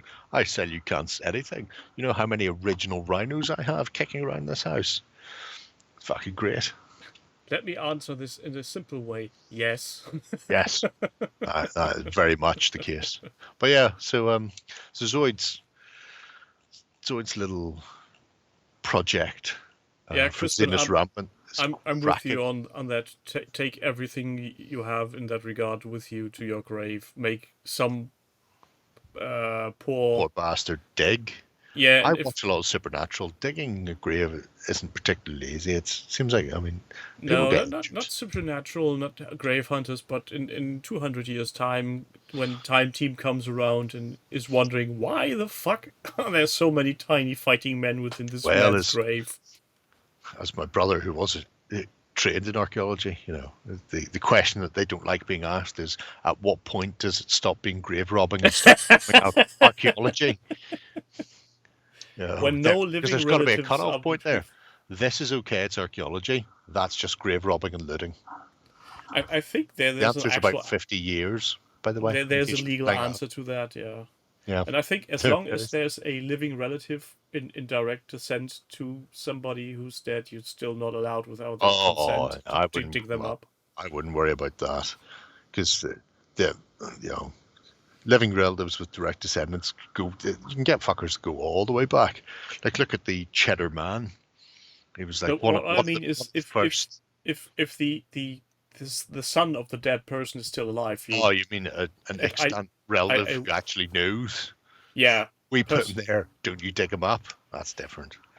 Cheddar Man, I particularly like. If people are unaware of him, it was one of the first Neolithic settlers in Britain. They excavated his bones from a cave in Cheddar Gorge. They did DNA test on him, and they discovered that he had a direct descendant living within, I want to say, like 13 miles of where they dug him up. So in 5,000 odd years, that family had moved 13 miles down the road. That's how little they move around. Or maybe they went once around the globe. I don't think they did. He's a school teacher who'd had his DNA sampled. It was like, holy shitballs. This Neolithic fucker, and you're related. How weird. I now declare myself king of this country. Pretty much. I think that's how that one should have went. Get rid of these German ones who are ruling over them. Oh, they're all dead now. Oh, they're not all dead. There's still a whole generation. There's like 2 generations. Oh, those are still alive. They are so diluted in blood, they're not counting for anything. Probably on a housing association list. Still waiting on a house. Anyway. Yeah, Zenith Rampant. It's quality. Alfonso the Old Traitor. Yeah. It's another samurai. Samurai is how it's pronounced. At some point, we're going to get flagged for cultural I don't think so. thingamajig, and I don't care. I'm pretty sure you're not allowed. Today I put out on the YouTube commentary bits a piece stating, "Oh, I've got more videos than subscribers. That's odd," because I just looked at the numbers coincidentally and had 334 subscribers and 375 videos. Wow. Yeah, well, and then Crown of Command podcast commented, don't take it too heart. It'll come. I don't care. I'm doing this for my own amusement. That's the best way. As the vicar said to the housemaid. So yes, anybody who's aware of Alfonso the Trader will be aware that he is more or less attempting to recreate the entire Sengoku period by himself. Via the means of miniatures. This project has been going on for years and has been gradually... It's just clan after clan after clan after clan. It's like, oh, finish the Oda. Oh, fuck it, I better move on and do Takeda or Date, or, finish one clan, moves on to the next. The most interesting part of this, though, is this bit, because he's got the new Fireforge Samurai. And people have been wondering about what size they are in comparison to Harry Zenit AW Miniatures Assault Group Miniatures. Yes. That's a very comprehensive list. The only thing he hasn't squared them up against is Steel Fist. And that's fine, because I can work it out based on the Zenit miniatures. So, because obviously the Kickstarter went okay. Fireforge seemed to have okay Kickstarters. They're never great. They're never terrible. They do this thing where they go, we need to make 20 grand to make a sprue of cavalry, because it's like one sprue of infantry plus a sprue of horses, and then people go, it's a bit steep. Should have more money. And then their Kickstarters just kind of fund and no more. And it's the same for the fantasy. They went, we want to do Dwarf Army, and it's going to cost us like 60 grand if we want to do Dwarf Spear, Dwarf on rams, dwarf with fucking shotguns and blah blah blah, and people go, a bit much, and then they don't bother backing up. I think they're missing a trick. They should go, it's going to cost us 5 grand, then just hang on and wait and see if they make 120,000 and then cancel it, because they've undercosted everything. But they don't. They're stupid. They cost it correctly, and people then complain. But that aside, but as we were just talking about people doing Kickstarters and stuff, I actually thought to myself, next time Twitch comes around with a payment, which could potentially happen close to early next year. Oh my God! You launch your own Kickstarter for Twitch payment hot tub? No. There's no point. Not. No, they're not. We're going to do something very special, differently. We're going to go shopping live. Ooh. So when Twitch is doing the next payout, we will have pissing on the wall on blackjack and hookers. That's about it. Yeah, I'm going to put out to the community at that point. Give me suggestions on what to buy, paint, and possess. Multi-award-winning Winston, you don't own any of that yet. True. Nipple shields with your face on it. That's a great suggestion. Or no, go pay somebody to sculpt you nipple shields. I would prefer to buy stuff from tiny creators that are scraping by. But how do you know what size people are if you've not met them? Oh, God, I hate you. Yeah, I hate you so much. Fireforge's version of Bretonia, which I think is their Avalon or Avalonia range, leaning into the King Arthur, is quite good. So yeah. So if people are suggesting companies like Heresy Andy and Oakbound Studios and the size, so those type of guys would be preferred. Billion Skull. Yeah, Billions. Skulls. A Bale Skull. Bale Skulls. Bale and Skull. Bale and Skull miniatures. Ooh. Who was I talking to the other day where they were saying about casting, and they were talking about casting a Scottish fella? I've got I don't know who that is, and then they described him. I went, oh, hang on a minute, was that the guy who played the Saint of Killers and the Preacher? And they went, I have no idea what you're talking about, and I googled it, and I'm going, yes, he would work as Bale and Skull. I mean, if you can't have Ray, I'll take that Scottish fella as a default guy instead. So I don't think we can have Ray because I don't think his family allow us to puppet his corpse, which is a crying shame in many respects. Well, there's always digital. Wow. Oh no! If I can't have the corpse puppeting, I'm just not interested. And Tuffy, I'm not even commenting on that. Always comment on it. That's appalling to even suggest such a thing. Though I might be tempted if there's an eBay offer for reasonable prices or for things I would want, but that will never happen. I mean, I can't imagine why. Do stuff from Tim Pro. Beats me. Somebody posted. Where was that? I don't know. Doesn't matter. Somebody posted a. You should make a spin-off. Weekend at Balance.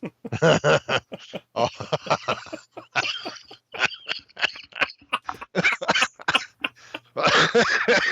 But giving the size of that man, who would you put next that doesn't to matter. him?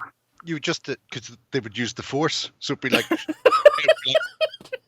Shin Hati trying to tell Admiral Thrawn as Balin. It's like he's found Ahsoka. So Hi, Bernie. it's just in the background. Shin's doing this, desperately trying to make him walk. Concentrate, you fuck. That'll be fucking amazing. And then there's an off voice from Yoda going, "Do or do not. There's no try. Concentrate." Good times. Oh, You lot are sweet. mental. Oh, you're just the worst. I can't believe you do that. Man's dead, for God's sake. Can't go anywhere with Actually, these with people. him and his Requiescat cat. Oh, dear. Work the arms! Work the arms! Hello, ladies! Thank God this isn't the weekend, otherwise people would be beeping now at all the flaggly bits. People don't watch The Weekender. I do. Religiously. Oh. I was a bit irritated that this week's was a bit early. That's only because John doesn't know what time The Weekender goes out. He still asks us every time he has to put a video out. It's like, what time's The Weekender go out? 5? No, John, 7. Okay. He could just look at the weeks prior to see when they were. But the question comes up every time he has to do it. It's like, we have a content plan where it has everything put in specific times and days. There's a timetable. There's a timetable and everything. Just look at that. So I told him that. Just kind of uses the Force in that respect, like Shin Hati and Bill and Skull. Oh god, I wish I knew how to work things like the Unreal 5 engine and make just a reasonable reenactment of Bale and Skull going. I just seen Ewoks. Oh, Weekend of Burning, Bale and Skull. Still less wooden than Hayden Christensen. Oh, fucking legend. He's dead. God. He's stiff. Still less wooden than Hayden Christensen. You glued his feet to the board. It's the fact because at Star Wars they would have to, like take him from planet to planet. Now it's holograms all the way. Oh god. He's fighting for the fjords.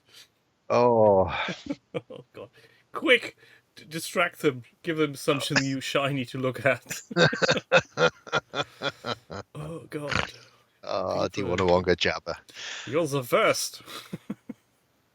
So Draconis has been doing some work on Kings of War Vanguard. This is specifically for Crispin.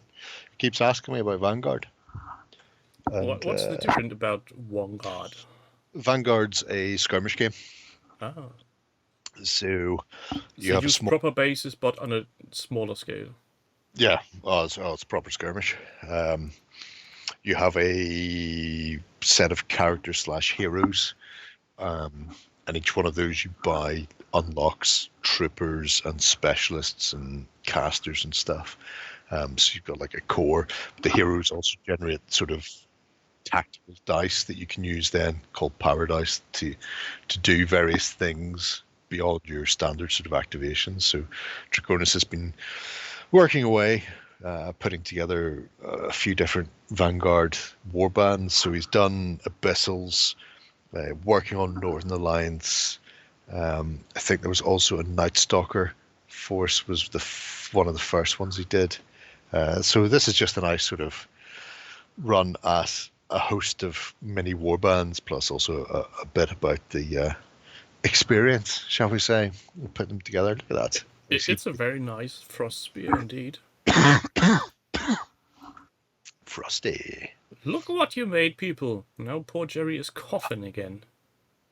Oh my god. Not in my coffin though, because you won't get that, you bastards. They're really up to get you there. That's okay, I'll have some more of my 1 to 10. Soothing experience for the throat. It's like a party in my mouth and everyone's invited. Hold up. Everyone? Even Lloyd? Everyone. Again, there's another one. Watch out for Lloyd's cum comments on the Weekender as well. Again, Christmas show for the kids, you know. Well, it's white. It was very white, yes, and that's why he made the joke. But yeah, so the Northern Alliance are quite nice. I appreciate the Northern Alliance. I like his use of greys. It reminds me of the Retreat from Moscow. Okay. I've never seen Grey's Anatomy. I've heard about it on House, though. It's an ancient TV series by now, so... Sure it is, but I don't really like medical things. I was put off by Casualty in my youth. The last medical thing I've watched would have been Quincy, MD. Not Dr. House. Oh, well, technically, yes, House. But also House is just a remake of Sherlock Holmes. It's the whole point of it. That's why he's called House instead of Home. He lives in 21B, the same as Sherlock Holmes does. It's just a what if instead of murder it was a medical emergency, but otherwise it's just about Sherlock Holmes solving puzzles, and that's what I watch it for. And being wrong in the first half of the show, and then being right later on. Just like Sherlock Holmes. It's all fine. Whereas Quincy was all about the medical stuff all the time. Did a whole episode on seatbelts, trying to encourage people to wear them. Wasn't Quincy Corona? No, Quincy MD. He was a medical examiner. He used to spend a lot of time, looking at corpses. But you know, he would look at so many corpses and then go, "Oh my God, all these people would be alive if they weren't seatbelts." But it's not a legal requirement in America. And then he would spend like 45 minutes trying to convince senators to vote for some sort of seatbelt legislation in the 70s, which obviously never came in. It's good. It's good times. And still the idiots are not dying. Quincy, what a fucking legend. Yeah, yes. I quite like that. That's the objective pack. I think he got a weird box where he had 2 of the same runic standing stone. It's a terrible shame, but you know, hey ho. I have multiples of that objective set. I could send him the missing one, but he's already painted it. So no point now. No point now. Quincy, 35 minutes of bumbling, 3 minutes of overacting, case solved. I think you'll find 25 minutes of bumbling, 10 minutes of leching over a fit young female lady laid out in a bikini somewhere, and 3 minutes of overacting, case solved. Don't dismiss the half-naked ladies. I will never dismiss the habit. Certainly not from Quincy MD. I mean, it was even part of the opening titles. It was him leering at somebody on a, as if he was examining a corpse. But then, oh, surprise, he's on his yacht. And that was it. Most of the time, it was, how quickly can I get some lady Oh, I forgot on about my that. yacht? Lady in a bikini on the yacht. Yeah, see, everybody else is rude with the lady in the bikini on the yacht thing. See, it's great. Good times. Quincy is great. We are. How sexually attractive is this 90-year-old man? Well, he's got a yacht, ladies. He is very sexually attractive then. And then they all went and lay on his yacht because he owned a yacht. So that's how it worked. Mr. Throat Wobbler Mangrove. Very much. Luxury Throat Wobbler Mangrove. It's pronounced yacht. You're right. Throat Wobbler Mangrove, but it's pronounced luxury yacht. Yes. That was it. Anyway, yeah. Who would have thought owning a yacht would make you that attractive? Yacht owners, I suppose. Anyway. And sellers. Don't forget the sellers. When were you first attractive millionaire, Quincy? Pretty much. I'm feeling Quincy. Do you mean Quincy? We're talking about human lives. This is a little thing from the Hutch. Hutch. A little something. He's known in these parts as Madman? Adequate terrain building. I think that's what we call, isn't it? We all get together and we go, you know who just gets by putting terrain together. Barely makes it at the end of the month. I mean, scrapes by. It's no better / worse than Warren and his kids doing something. That's Hutch. That's who's adequate at making terrain. That's what we all think. Hi, Nick. Hey, but Nick. This one's an interesting one for that young Mr. Hutch? No, Crispin, who's currently planning on replacing the cardboard boards in his Dungeon Saga Origins. And no, Crispin, I don't believe there's a dragon in the near future. I did see that like an hour ago. I just didn't reply at the time because we were talking about something else. But the plan is to continue Dungeon Saga beyond what came through the Kickstarter. So there may be a dragon in the future. I won't expect it to be the fat dragon from Dungeon Saga. I'd probably expect them to either resculpt it or use the wyverny-like Hellboy dragon, which is a really nice dragon. Anyway, he didn't tell, but I think this is the MDF kit from Shifting Lands, from old Gerard. Yeah, Jared. Yeah, he's great. His name's Jared. How can he not be great? His name like that. He's also very tall. Weirdly, that's the indie of the week this week. Well, a tall man from the Netherlands. Yeah. And which is where we got the camel toe thing from, by the way. And since you're boycotting the terrorists, he has been ramping up his YouTube video game. That's a terrible shame because I'll never see any of those. Yeah, but to be fair, it's well, if you're like him, very deeply into cutting XPS foam, it's probably interesting. For most other people, it's a bit long. Right. I can't imagine how that would be long.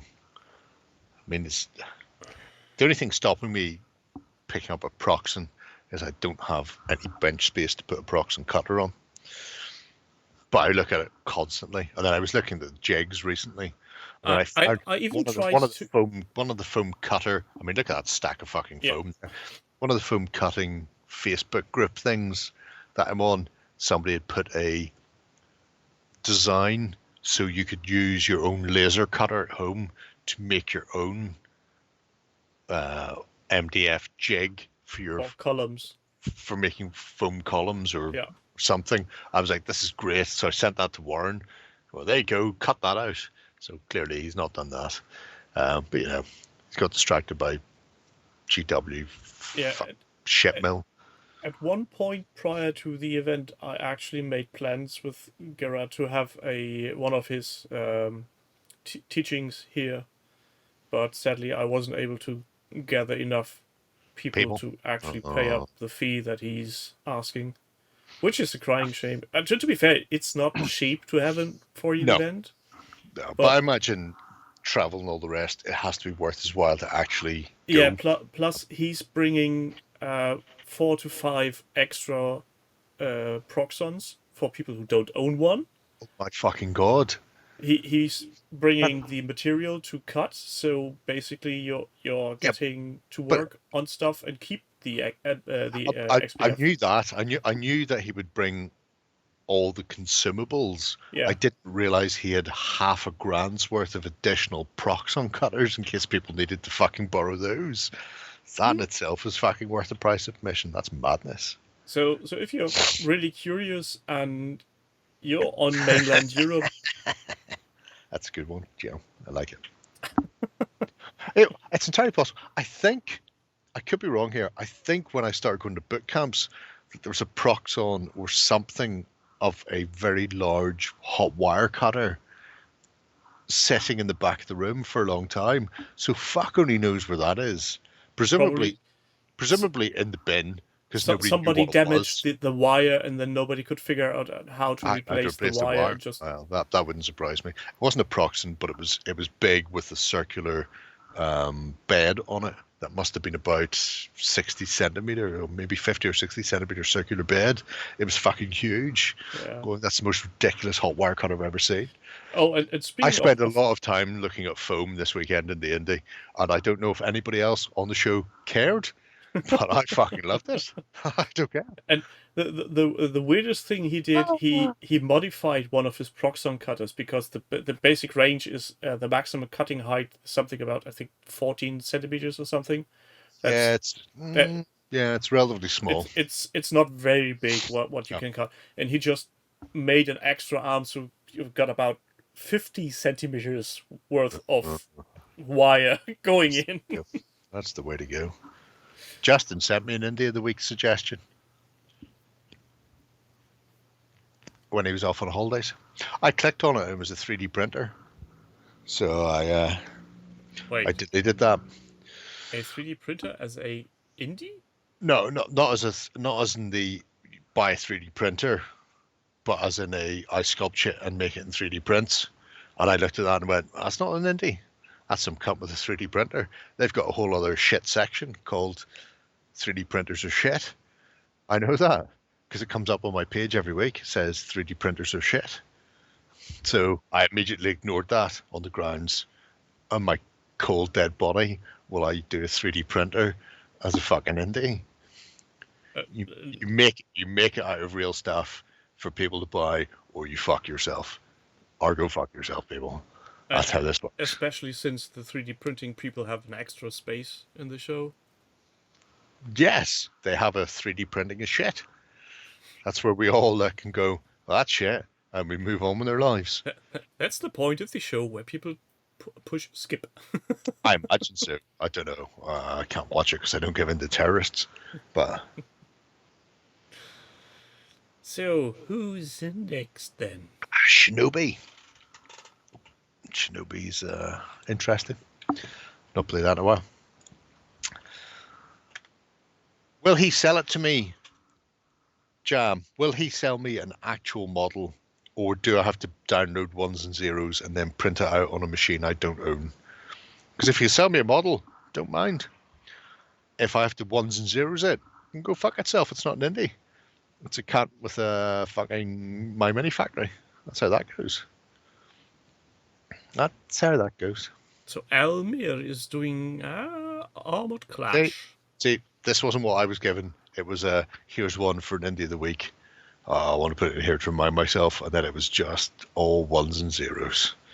Fuck right off. That's not what I do. People would have worked that one out by now. So Elmir, still not French, from what he tells me, but he has decided to do some of the Lazy Forger stuff, but in Dystopian Wars scale. So he's had to inflate it from the sort of 6mm size that Lazy Forger has it for full spectrum dominance, which means he can build up a whole industrial complex / harbor for his Dystopian Wars.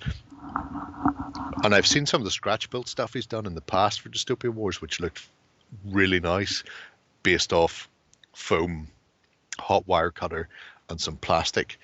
Now he's going, I've got all of that, but I've also got this madman doing these mechanical 3D print things that I'm going to ambiguate to fucking huge size. And this looks great. Yeah, and it still doesn't look too off. Maybe the railing is a bit thick, but overall in all, it's well, not... you know, I mean, if you could thin it down, but if you thin it down, you're going to end up with a lot of. I mean, I was going to say you're going to end up with a lot of broken railing.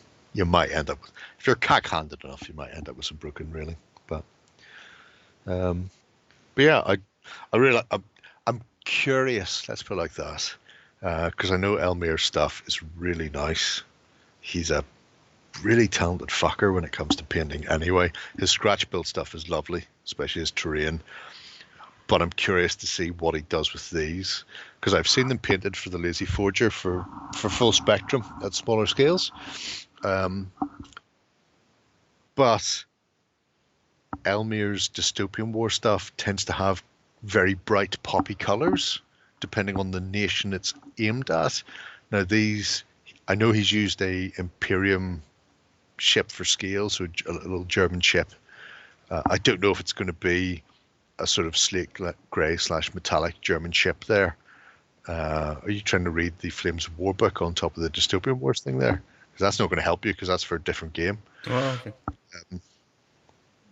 But at the same time, if you want to play Flames of War, I suppose it's spot on. But yeah, so I don't know if he's going to go with the metallic grey look as the German / Imperium have in Dystopian Wars, or if these are going to be generic, or if these are going to be tied to another faction.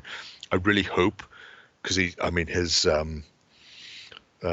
Levantine alliance, the Mediterranean faction, the sort of the French, Italian, Spanish stuff, which is all really fucking bright poppy colors like purple and blue, bam, right up there. Or if it's just going to be a third neutral country. But I'm keen to see.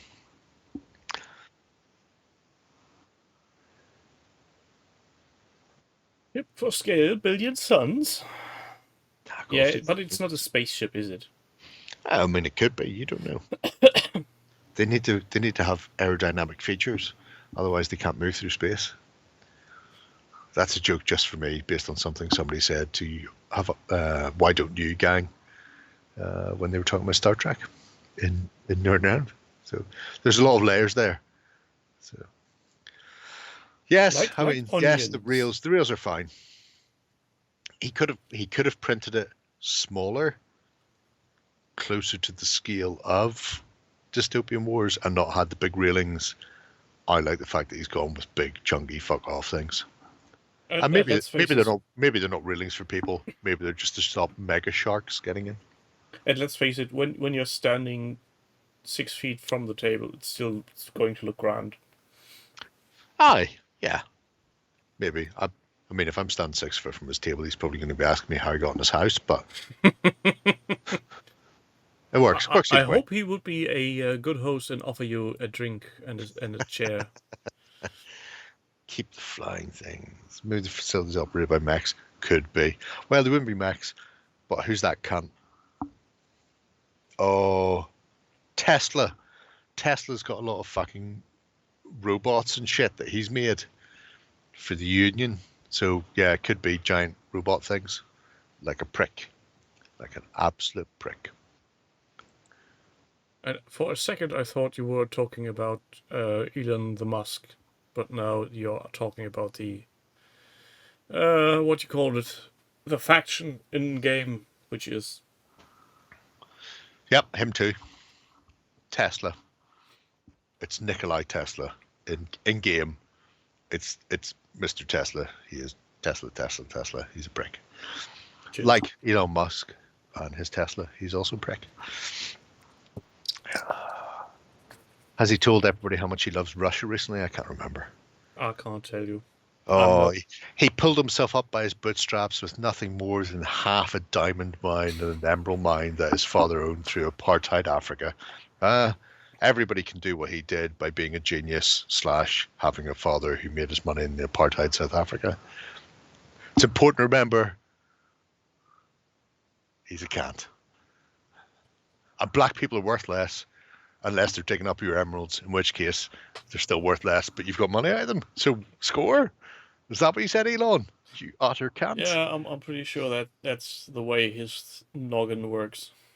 I don't think it is. I think he genuinely thinks he's a fucking genius, despite the fact he's never done anything. He stole a Spectrum game and then bought into PayPal, bought into Tesla, bought into SpaceX, and bought into something else. He's bought into everything and then just talks balls at people until they go, I've listened to you enough, you mad South African bastard. He bought Twitter. Oh, Twitter, I don't count. Although Twitter's amusing because, he lost 40 billion on that already, so that's hilarious. Maybe he'll top himself.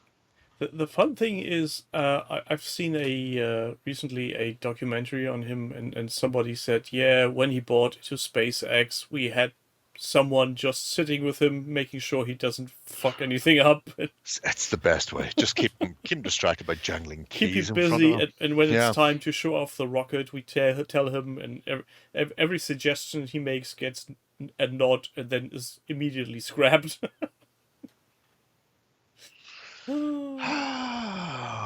What an absolute cunt. Yeah, James. These Scandinavians going full wank on Tesla currently is some. That's hilarious. The fact they went. At first the workers' strike, then the what was it? The delivering. Every company, postman, delivery companies, and all sorts, binmen even. Yeah, as of garbage today, collectors. None of them have gone near any of the fucking Tesla factories. Waste disposal have stopped work. You don't want unions, that's fine. We don't want to put our union staff anywhere near you because maybe they'll fucking come out in hives or something. Good luck. Find workers that are not unionized. Not unionized in Scandinavia. You utter gobshite. Have you considered sticking your head in a bucket of shit and drowning yourself? Have you considered playing in traffic when traffic is consisting completely and solely out of auto-driving Teslas? See, they've had to recall fuckloads of them because they kept crashing into people. You're saying fuckloads. It's basically every model they ever put out on the street. That's great. My favourite part is Fucknut's fortune, such that it is at this stage, is more or less based on the Tesla car company, which is floated on the stock exchange as if it was a high concept IT company. So somebody like, AI type thing. However, it's not that. It's an underperforming car company. At some point, they'll go, where's the IT backup for this system? And they'll go, well, we don't have one and nothing we have works. And they'll go, oh, well why the fuck is Tesla worth 8 billion or whatever the fuck it is? It's a car company that can barely keep up with manufacturing costs on the cars. It's worth like £15. And he'll fucking sink so quickly. Oh, he won't even be able to afford the razor blade he cuts his wrists with. Yeah, the most fun thing was when they opened the Tesla factory in Germany, and after a week, the first complaints ran in about workplace safety issues and environmental hazards, and oh god, a nightmare. It's the bus drivers they walk. The bus drivers in Sweden and Stockholm were told they couldn't wear shorts because it wasn't part of their uniform, so they all turned up wearing skirts. Uniform skirts. And the same as the female drivers, and they had to give in. My favourite though, my absolute favourite was when it must have been the late 70s, I think, maybe the early 80s. Homosexuality was still described as an illness in Sweden. It was on the statutes. If you're homosexual, you're ill. And like 1 week or one weekend, people in in Sweden en masse, all phoned in sick with a case of the gays. Can't come into Oh, work today. I'm I ill remember because that I'm story. gay. And I'm feeling a bit gay today. feeling a bit gay today, can't come into work. And in the space of like a week and a half, 2 weeks, Sweden went, yeah, that's not actually a medical illness at all. That's fine. You're actually real people. You can go back to work. Cheers. Thanks for that. And that is fucking amazing. That's some ingenuity. Just using the system. There's no violence involved. There's no petitions. There's nobody demonstrating. People just think, yeah, there's a loophole in this. Let's stay at home, everybody. Everybody stay at home and suck a cock. I kissed my neighbor. I need to stay at home. I feel gay. Oh, but yeah. So anyway, we can all hope that Elon Musk dies slowly and painfully. Like James soon. just said, put him into one of his cock rockets, shoot him into space, and hope for rapid disassembly. Oh, we could be so lucky, huh? We should just send him.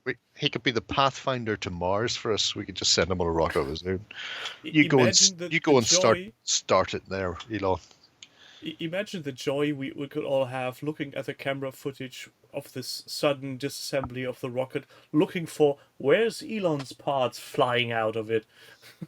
What's it they call it? It's like an unexpected sudden disassembly. Rapid unscheduled disassembly. That's the one. Rapid unscheduled disassembly. An RUD.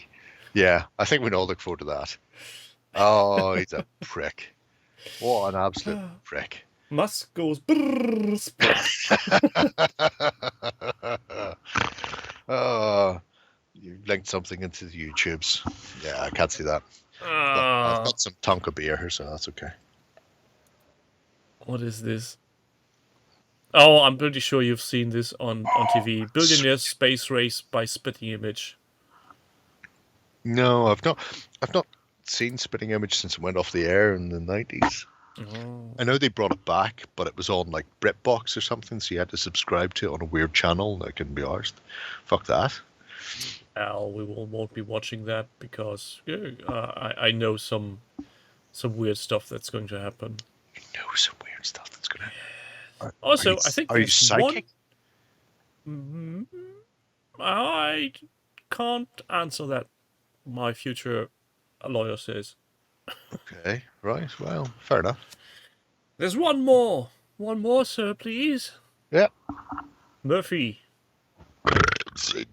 Bless you.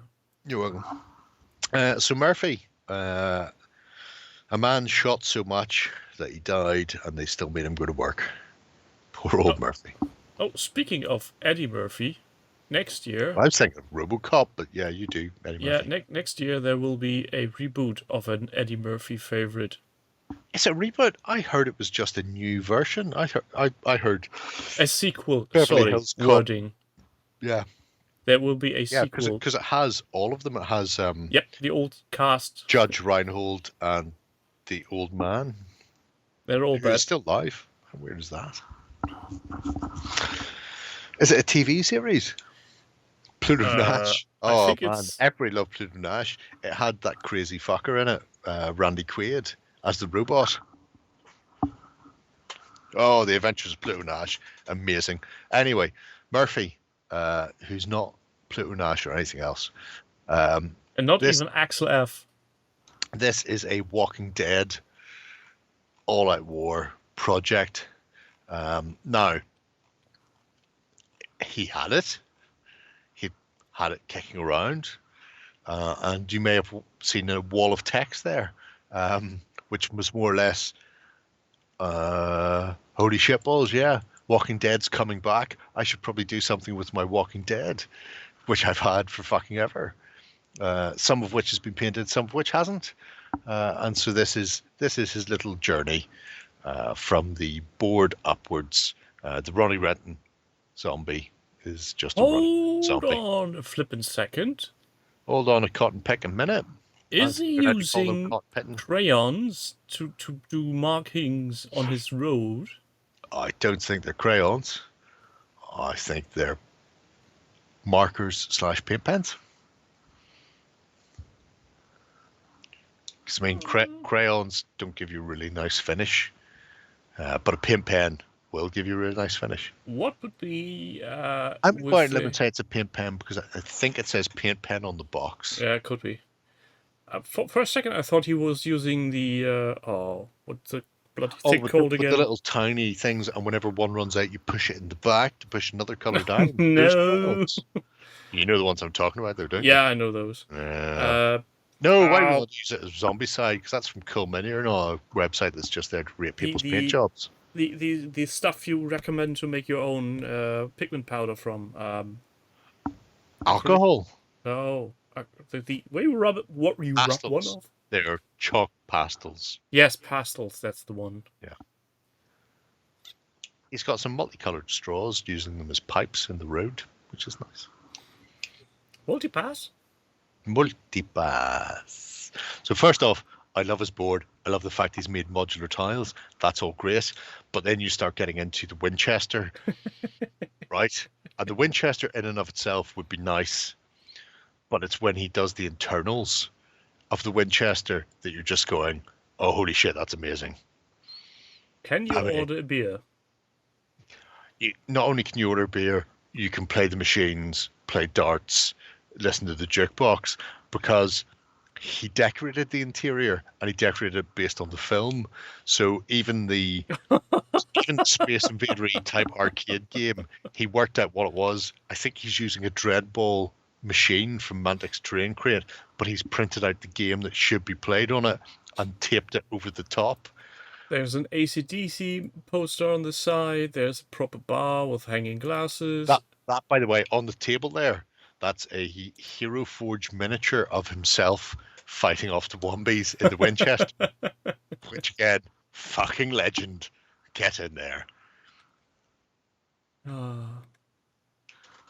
That's an attention to detail that's almost scary. Look even the fucking stains on the carpet where people have spilt beer / pissed themselves. The beer mats and stuff on the floor. It's gorgeous. The interior is fucking phenomenal. It does deserve an award of some description. I think I've sent it to Ben. There aren't any more butt dings this year, though. So it will have to be in the new year before he gets one. But just doing the interior of the Winchester for his little Cornetto trilogy is great. So we'll head to Winchester, have a pint, wait for it to blow over. It's nice. It's good times. It's a movie that needs a rewatch. Is that a proper pub carpet? It feels like a jam. I've certainly spilt drinks on carpets that look not dissimilar to that, and they've had that same sort of the fact that the filth is in the middle. It gets lighter towards the edge where less people have stood. Not many people are in that corner spilling drinks and stuff, but between the bar and the bar and the machines and in the middle where you have to go to the pisser, that's all funky and a bit grimy. It's been quarter of a century now that I've been to England last time, but yeah, the carpet pretty much looked the same. I mean, it's right up there. It's definitely up there. The beer mats on the tabletop, on the bar top. All of that. His little, those would be the bar mats, the little sort of things that they wipe your pint off on after they've spilled it all down the side of their glass. So yeah. Terrible waste of beer. And you can see outside that BT are coming along to do some residual work because they've done the yellow spray on the ground to show where their access points are and where the cablings and trunking lies. And where they're going so to they drill. Can come in to dig up so they can do the, install fucking fiber or whatever it is. Just give it next year's Terrain Fest award and we can look at it for a minute. Yeah. I'm sorry I missed Warren talking for 3 hours, but unfortunately I'd already spent 3 hours with Ben going through and picking out all the finest hobby projects that we could talk about. And I thought just leave it to them to look at the projects and chat. The thing is, did that not happen?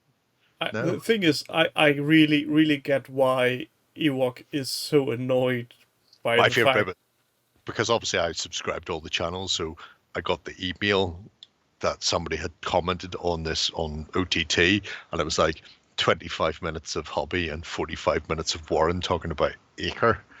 It's like, really, that's class. And I had a quick look on the website. It was like, yeah, it was like chunk at the start, Warren, chunk at the end. Yeah. That's fun. Yeah. I'm so glad I was off that week. So very glad. Let me put it this way: it was a bit unbalanced. Really? A tiny bit. Tiny bit unbalanced. Tiny bit. Oh, who would have thought that Warren wouldn't have spent a lot of time talking about other people's stuff? It's a surprise to me, as it is to you guys.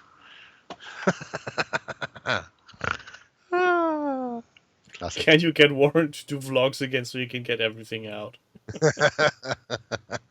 Warren meets Matt. Oh, any of that. We should do all of that. But yeah, the Winchester isn't the only thing, by the way. Further into the project, you'll come across stuff like Starbucks and other Marvel Crisis Protocol sort of buildings that he's put together that can be used for, well, Marvel Crisis Protocol, but also any Walking Dead like zombie type games. So there's a whole range of buildings and crashed cars and buses, probably filled with the Joker. Looking at this bar set, I wonder how much effort it would take to make a city that is basically just the street faces from every 90s sitcom ever, like Cheers and Frasier and what's it all, and just have the when you think about it, there's not a huge amount of externals. So Cheers showed you the steps down into Cheers. How I Met Your Mother had the steps down into McLaren's and up into the apartment. Friends, I think, showed you the front of the apartment building, the front of Central Park. So it probably wouldn't be difficult because there's not a huge amount to go on. Yeah, but you've generally just got one building. Yeah, that's the nice thing about it. You have a distinct building that is, I know that from that TV series, and then just plonk them next to another. Warren Waffle. That sounds wrong. I mean, it could be worse. It could be a blue waffle. Spin, tiny dog, spin. You can't see what's going on there, but it's hilarious for me. I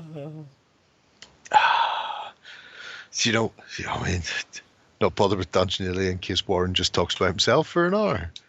That's a valid thing.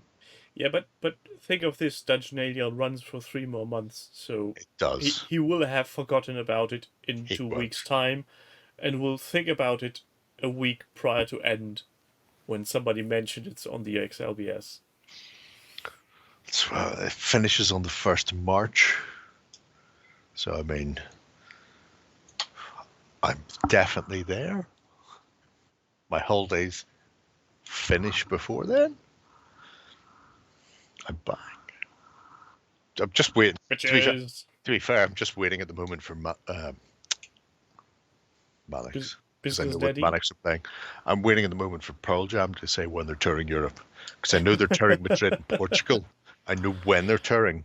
And there's the rumours have them in Dublin in June. So, but we can't say for certain.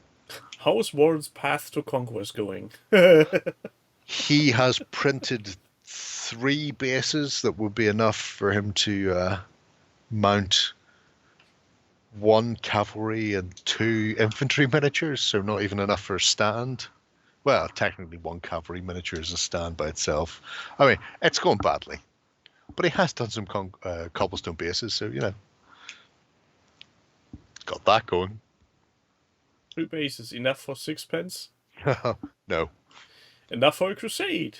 No, not even enough for a crusade, because the guy on the horse would be well ahead of the fucking guys on feet. Path of Conquest. Path of Conquest is just there for me to amuse myself these days, I feel.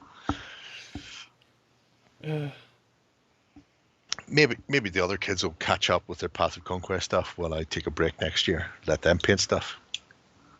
Speaking of taking a break, Conquest was in 2020.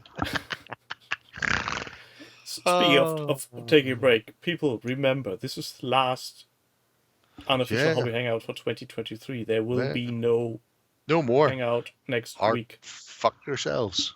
100% go fuck yourselves. Are you going to tell them about the other thing? Nah. Oh, well. Will you? No. It's not my place. Neither is mine. Don't have anything to do with any of that shit. I'm just a guess. Yep. And I'm probably going to have a little indulgement. Or you should fucking head first straight to the Hitler just mate. You should start on that about a day and a half before we start. Really get a good run up at it. That's probably not going to work. I'm guessing we'll be somewhere at families prior, so. Oh, crying shame. I'll be eating lovely, tasty food on Tuesday. That's for sure. Maybe Orinoco. A nod's as good as a wink to a blind bat. You know what I mean? Wink, wink, nudge, nudge. Wink, wink, nudge, nudge. Does your wife like photographs? No? Like photography? Does she? Does she? Is she a goer? Aye. Yeah, anyway. So yeah. Taking a hobby break. What? Build multi-tags or MDF buildings instead. Who? Ewok, I know for a fact, as does many other people, because I've brought up your picture on a show at some point. I can't remember when. It might be in the future. It might have been in the past. But we all know that you've got many private projects that you've started and you've not put anything in. Because I've looked at them. And there's not even anything in there for me to insult you in. Which is an outrage. Fill those. Good morning, Mr. Crown of the Command Podcast. You're Jer a bit late. is in the house. This is correct. I am. In the hizzy, as they say in France. Let's see if I can get this thing correct. I which probably won't do. Would. No, it's going to go horribly wrong. Oh, man. So, people, we are going to... Why do I need to acknowledge my own chat rules? Fuck. Are you not even set up as an admin on your own fucking Twitch stream? No, Twitch doesn't work that way. Holy shit, you're the worst. It's horrible. I can see now why Twitch took the ability to get your fucking baps out in a hot tub. You can't be trusted.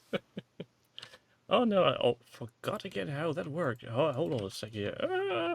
I'm going to say... Right, push button A to talk to a fucking operator, push button B to reject coin. Eject coin, he says. That's how they used to use a phone box. Let's go.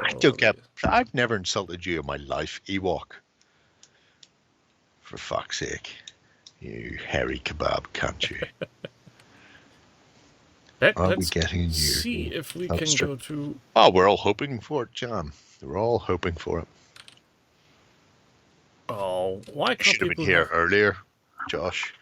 I'm having I had a vocation Christmas pudding stout earlier, which was very nice.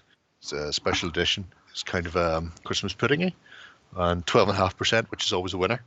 See, look, Christmas pudding. But now I'm having 1 to 10, which is an imperial stout with cacao, tonka, and vanilla. And it's fucking majestic. Oh, if you're ever in Northern Ireland and you get the chance to have the 1 to 10 imperial stout, you should definitely go for it.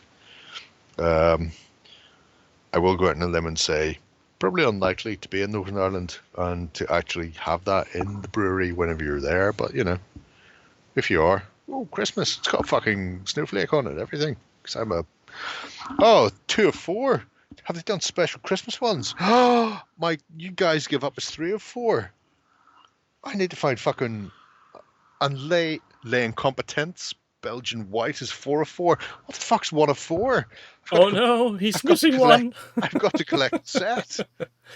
Oh shit! It's the beer Pokemon. Oh, I'm up in fucking Coleraine tomorrow in the studio. Let's see if this works. Swearing at people. Oh, you're clicking things still. Yeah, I'm going to send you off to Marco. Say hello Marco, to Marco. We're reading Marco with 15. Oh, is that what? Oh, is that what you were trying to do? Good night. See you next year, wankers. Have fun and enjoy your time off. Bye. Slangafol Makara.